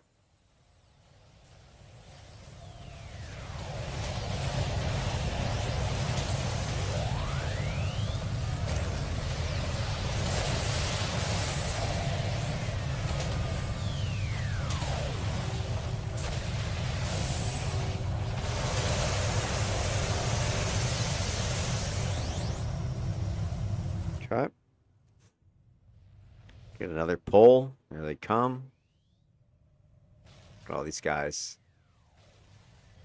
Freaking gremlins are in there attacking. Boom. Let's hit them. Yeah, see, it's just an effective strategy. You got to remember the art of the pull if you're going to do well with these 801s. So you got another example here. Nate's gone ahead. He comes back. Now notice everybody else retreats. Right, Killa comes back. Gamma comes back. Here they come. Attack.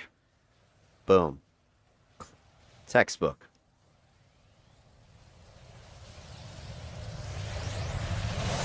Done.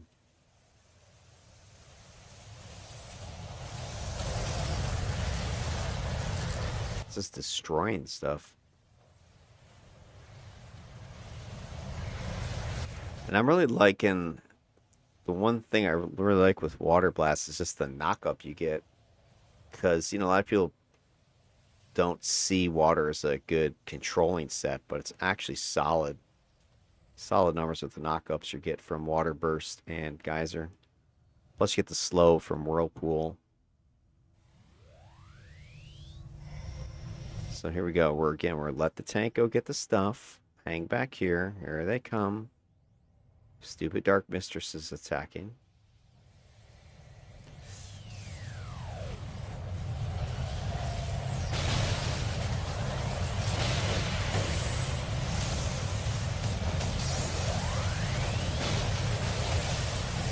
Some stray bullets coming through.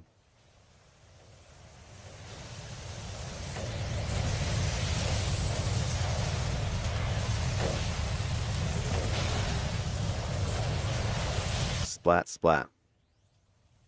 Yeah, more knockups.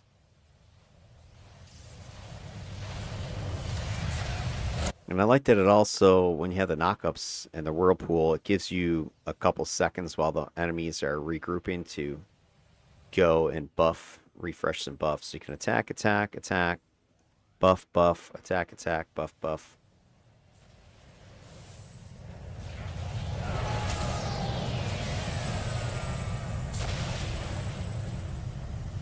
Boom. Beautiful. Again, we're backing off. Let the tank pull the shit again. Here it comes again. Lather, rinse, repeat. Now this can get a little tedious, I admit it, especially if you're fighting on this thing for hours. But it's definitely works.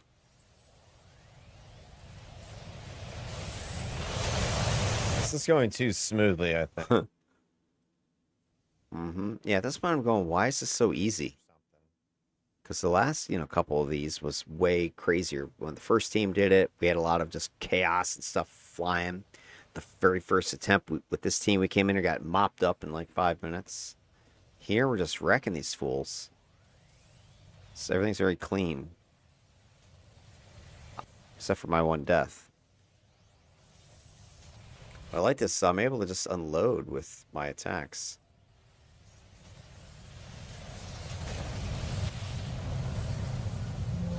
Four more incoming. A lot of good communication happening. Guy, make sure you scream when the ambush shows up, okay? Yeah, spoiler. So, yeah, at this point, we haven't seen that ambush yet. So that's, again, what's throwing you off. Like, where's that ambush? We know it's coming. It wasn't in the same place as it was last time. So, but we're being methodical. We're just making sure we catch it when it does come. All right, let's see. I forget it wasn't long after that it does show up.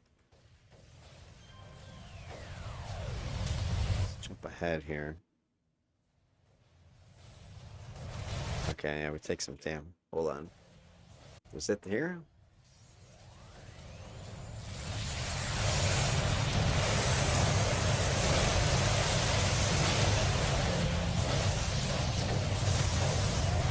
A lot of incoming damage.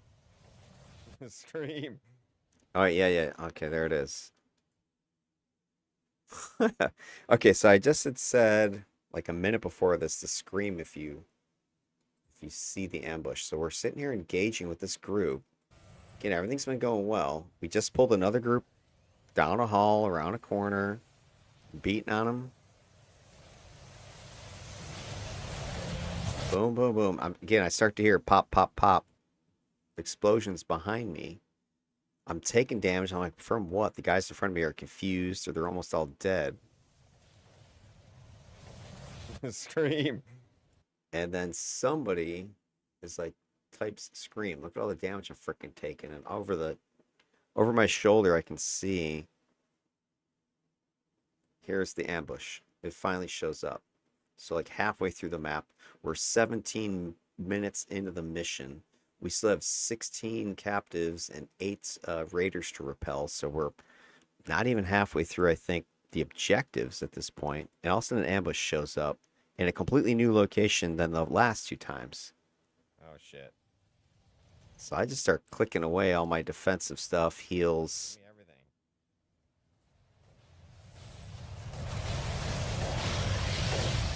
And that's something else that I kind of learned from these 801s is when you're in trouble, you have to just blow everything here in your ability to stay alive. Because if you, like, oh, I'll just die here and I'll save my stuff for later in the mission or something like that.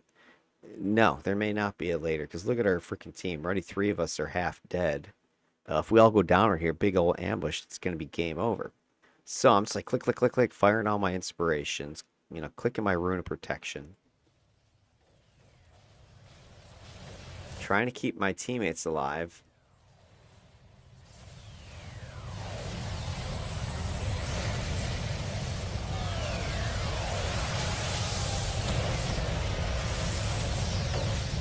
All right, we're recovering.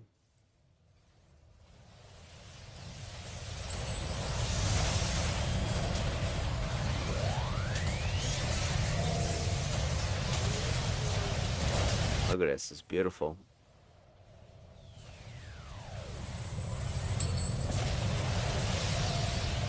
There it is.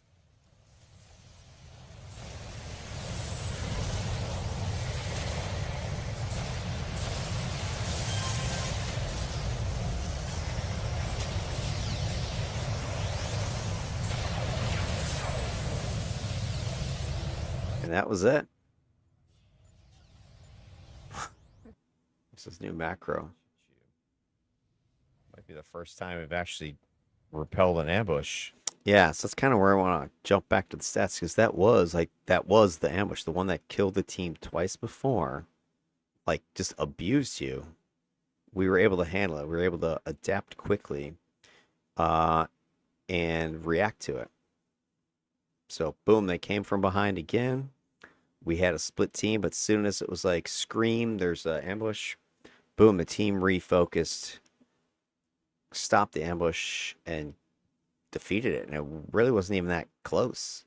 I mean, there was a little bit that initial 10 seconds or something like that where I took a bunch of damage, but then I was like, click, click, click, inspirations, keep going, and then go. So let's talk about last couple stats here before we kind of wrap this up, because I think that's really the main stuff from the videos I wanted to show you guys. So the other categories on the offensive side is this disruption category, this controls category, and as you imagine, it wasn't even close with Frisson just obliterating Ankh, but hey, that's what controllers do, right? They're supposed to control. So he had a total of 4,000 and some change controls, where Ankh only had a quarter of that, if that, 985. But most of his controls were actually those knockups from his water bursts, from his geyser. There was some disorient stuns in there from Pyronic, as well as geyser can stun. Couple of holds from Soulstorm, but mostly it was the knockups that he was getting. But it was enough to, obviously keep going and not get overrun. But yeah, Frisson 43 per minute. It's like every second, pretty much, he's throwing a control. But all those cones were just control, control, control. So Frisson, decisive win as far as the volume of control. Not that Ankh wasn't controlling at all. It's just that it just wasn't his. It's not in his wheelhouse. It really wasn't his job. You don't have any controls and empathy at all. So Frisson is crushing it. 4,000 controls. His rates exploded in the tougher missions. You saw tons of, he kept going, right? 400, 1,000, 1,500. He would have had more controls in this last mission had it gone longer. It was only 18 minutes. His rates 25, 28, 49, 68, right? He's more and more controls as the enemies are getting tougher and tougher. Where Ankh pretty much caps out at around 10. It's about all he's going to do.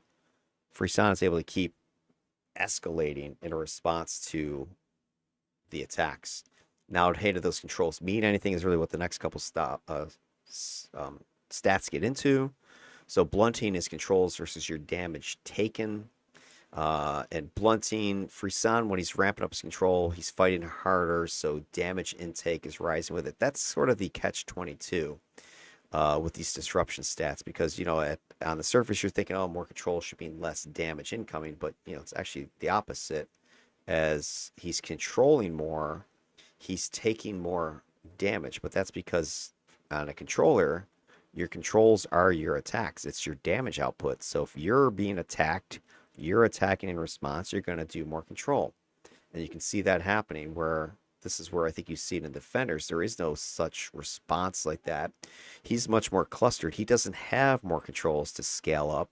He's already done the controls he's going to do. His controls are tied to those first couple attacks, his openers, and then he's done. End of story. But he's not getting destroyed, though, even though he doesn't have a bunch of controls. So, Ankh, he's got his knock-up openers, gives that brief little mitigation, but that's his big DPS. He's being attacked, so you kind of see the same, slope is not as dramatic as what you're seeing with Frisson. Then when you look at the controls versus hits, so are your controls lowering incoming hitting? We can take a look at that. Ankh's stronger slope, so he's got a steeper slope, is making sense because his knock-up attacks are those opening blasts, and it's peeling off some enemies in that opening exchange. So you see he's got his limited number of controls he's able to do here, and it's a real steep slope because as soon as he unloads those, he's cutting down the enemy's attacks, but then they start fired away at him. Where here you got Frisson is able to control. The enemy's able to attack him over this long attritional window. So it's more of a clustering because of the number of controls. Prevention, controls versus team defeats. Frisson's team defeats are scaling with control use. So the more controls he's using, the more his team's being defeated. And again, it's not because, he's killing his team or whatever. It's because the team's dying because the team's being attacked more. He's being attacked more, so he's controlling more in order to stop it. He's responding. The harder fights are demanding more offense, more control, so he's trying to respond to that. Ankh has a much looser correlation between his team defeats and disruption. So his team defeats weren't prevented by those knockups. It was more just, coincidental for him. So overall, it kind of depends, I think, on which angle you're looking here. Both of them you have controls tied to their offense. Frisson, he's got tons of disruption, of course. It's constant suppression, but it's also reactive to the situation. Ankh, lower total controls, but his big damage knockups are strategic front-loaded mitigation. It is scattering his enemies early. So, if you want to look at it from a defensive angle, Ankh's getting a little bit more for his controls just based upon the fact that he only has a few, and when they hit, they actually make a difference.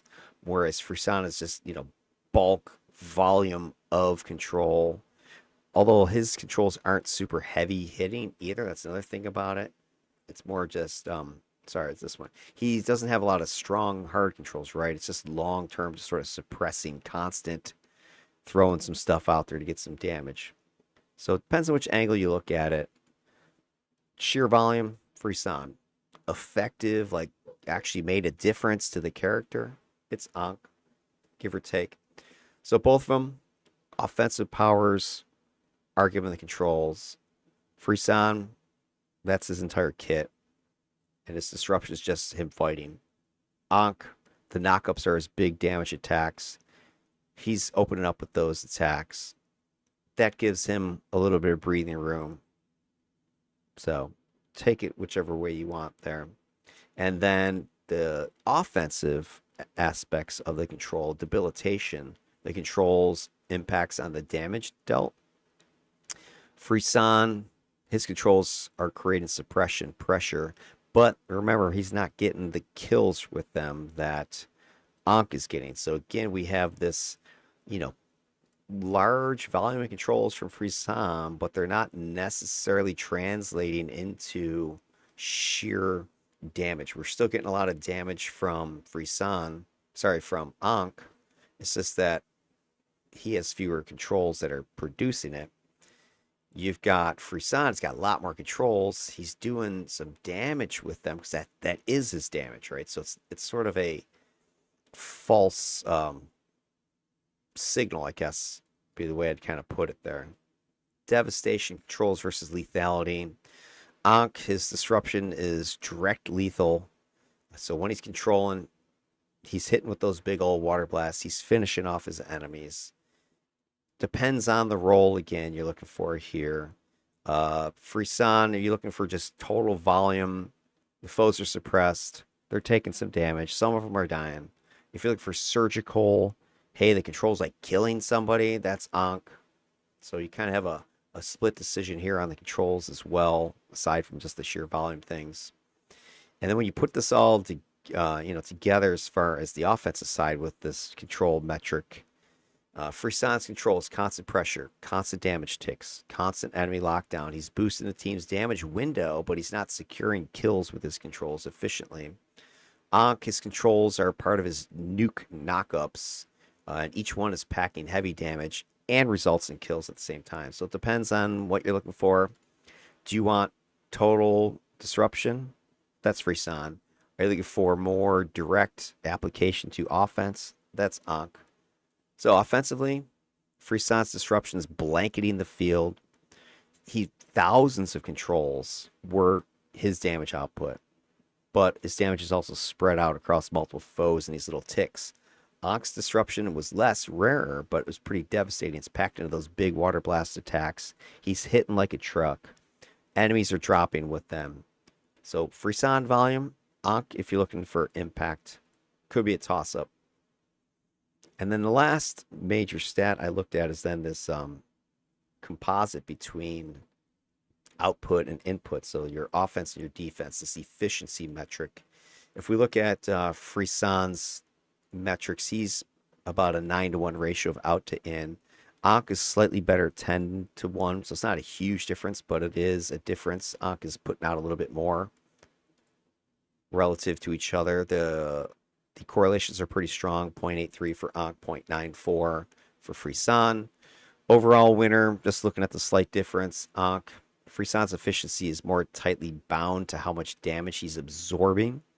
Strong correlation, but it's also limiting to him, right? So he's taking more damage in order to get more of his damage output. That's not exactly the connection you want. Ankh, he's less rigid, he's got more flexibility. And he's getting stronger returns, right? He's getting more damage with less incoming. Steeper slope, 9.3 to 6.8. So Ankh is coming out on top here. He's averaging the 10 for every 9 that Frisson is. His efficiency is 8-to-1 against Frisson's 6-to-1. Frisson's curve is tighter, that 0.94. The slope is less.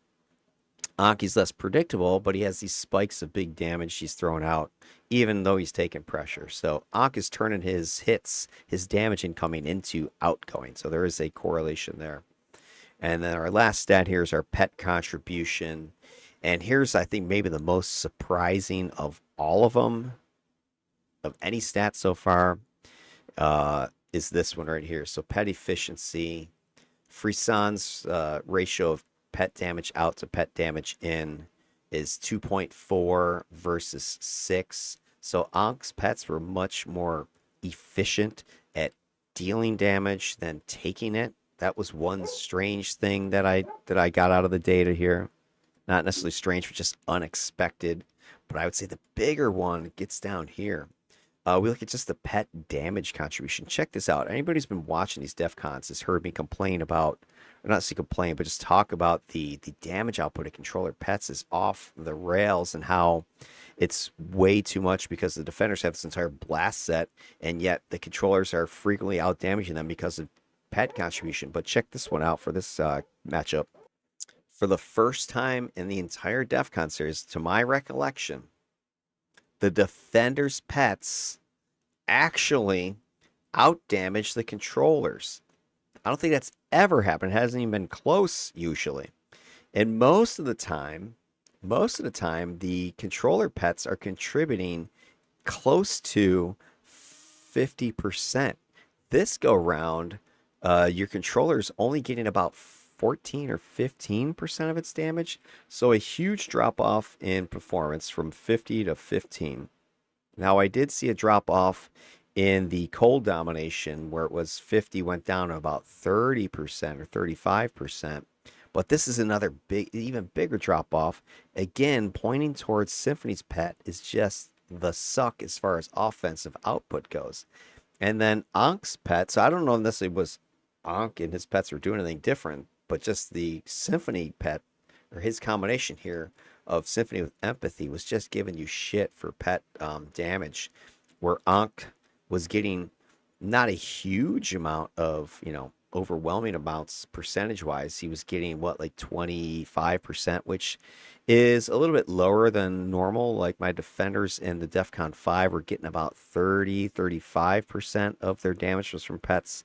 So now I've dropped down about 25%. I think that's just the 801s are more challenging for the pets versus the 54 times 8. So that's what I've been seeing with these defenders. But the controllers have gone from 50 down to, 30 down to 15% with these 801s. And I think that's telling because the 801s are killing these pets so much more easily. So if the controllers were getting a good chunk of their damage from pets prior to this, all of a sudden they lose access to that extra damage. It's a huge wound for their offensive output. And take a look at the pet aggression.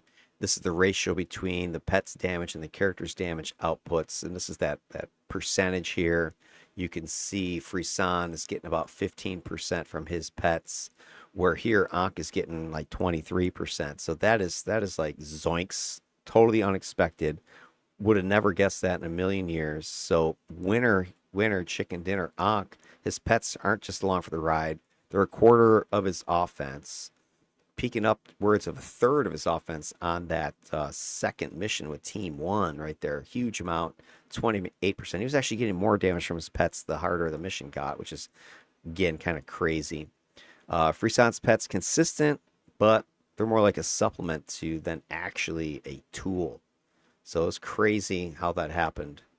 And then the savagery, the pet's damage versus foe defeats. Again, Ankh is winning this one. Frisson's pets are chipping in, but remember, Ankh is killing more, and his pets are doing more. So Ankh's pets are lethal contributors. Their damage is correlating with foe defeats. You can see it right here, 0.97 versus 0.72. So his pets are helping finish off foes for him. But again, one thing you want to make note of, and I'll point this out a couple of times, right, is that remember that the 801 difficulty is supposed to be growing from tier 1 through tier 5 here. So Frisson, he was getting that escalation. He did go from tier 1 up to tier 4. So his pets were going to be anticipated to take a bigger hit. Whereas we had Ankh went from 1 to 2, 3 maybe, if you go by my opinion on that. And then we reset 1 to 2, 3 only. So he didn't truly go up to 4s. So probably his pets would have been decreased in importance. But again, would it have decreased them so much that it would have been less than what Frisson was doing? Or would have at least brought it to a tie, which, the defender getting a tie on the pet category is huge because it's always been the other way around. The controller just pets outdoing the defenders, no problem. So huge swing here. So Ankh's original team did wipe early, and he never got to that tier 4. But tier missions 2 and 4 were equivalent, in my opinion, to a tier 3. So his pets could be, falsely appearing stronger. But again, I don't think it's going to make a huge difference. Takeaway, pet metrics are tilting heavily in Ankh's favor. A quarter of his offense from what we're seeing here, and their damage is matching kills. Frisson's pets steady but secondary, about 15% of his output. Frisson fought those harder missions though, so he might have gotten more damage from his pets had he fought, these repeated ones like Ankh did. So possibly. And if we summarize all this offensive stuff together, here's what we've got. Lethality, kill share. Ankh is doubling the kills. He's got a larger share of his team's defeats, 22 versus 14. Amplification, Ankh's buffs are scaling with the ally kills. Frisson's were not consistent. The threat, the raw damage, Frisson did do more raw damage. He did have a higher ceiling for raw output. But as far as the damage translated into kills, that one goes to Ankh. He was much more reliable with it. The engagement under fire, so Frisson's engagement, the effect of the hits coming in and him being able to put out damage. So Frisson does hold the edge because even at his worst, he was matching Ankh, and at his best, he was outpacing him. So he was able to put out a lot more damage per hit coming in. Then we got Disruption. Frisson is dominating that one just by volume, but Ankh's controls were hitting harder when it mattered to get kills, to get the damage. Efficiency, Ankh has turned his damage taken into output much more effectively. Wasn't huge, but it was 10 versus 9. And Ankh's pets were actually outdoing Frisson's pets. Now again, this could be a little bit skewed, but at I think worst case scenario, it's tied if they had run all the way to the tier 4 with Ankh's team. And it was just more tightly connected to the kills. Frisson's pets steady, but they were secondary to what he was able to do. So offensively put, most of the metrics are leaning towards Ankh. More efficient, more lethal. Frisson, better raw damage, better overall total number of controls, especially under fire. But those efforts didn't translate into defeats.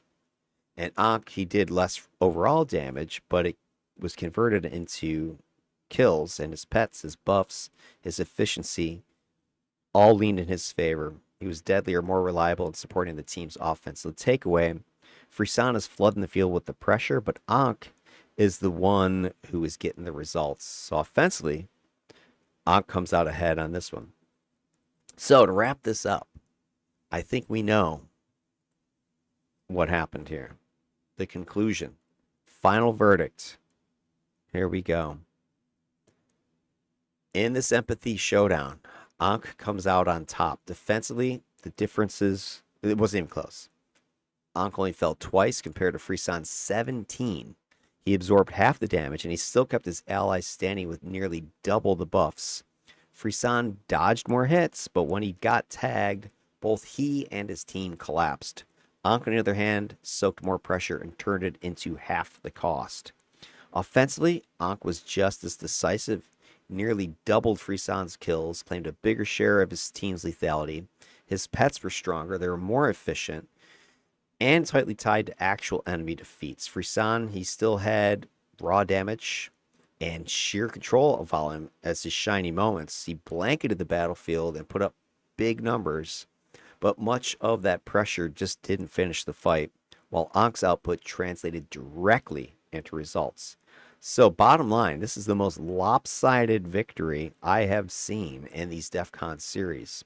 Frisson was the louder supporter, overwhelming the field with suppression and damage. He fought hard, putting up big numbers, constant suppression, but he was fragile. When he hit, when he got hit, his team and he paid dearly. And his offensive volume often failed to convert into kills.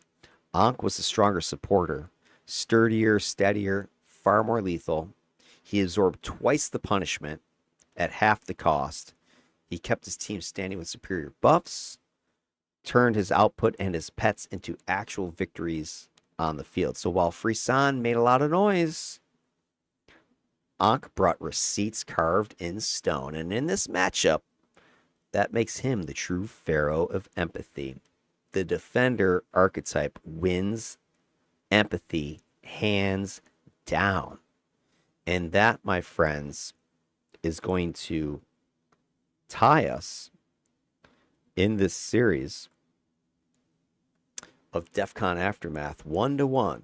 The controllers have won the cold domination matchup in a pretty close battle, but the defenders came back strong and absolutely, from what I can see here from these stats, destroyed the controllers in empathy, with the asterisk that the stats on the defender side were a little muddy. Just a little bit muddy with the repeat, but I don't think it was muddy enough to have made a difference. Well, there you go, guys. That is the end of this vid. I appreciate you tuning in and checking out all the data and looking at the vids with me. We're going to be moving on to radiation emission in our next matchup, and I've got a doozy there between these two contenders. I think this is going to be a good one. All right, we'll catch you in the next video. Have yourselves a good one. Peace out.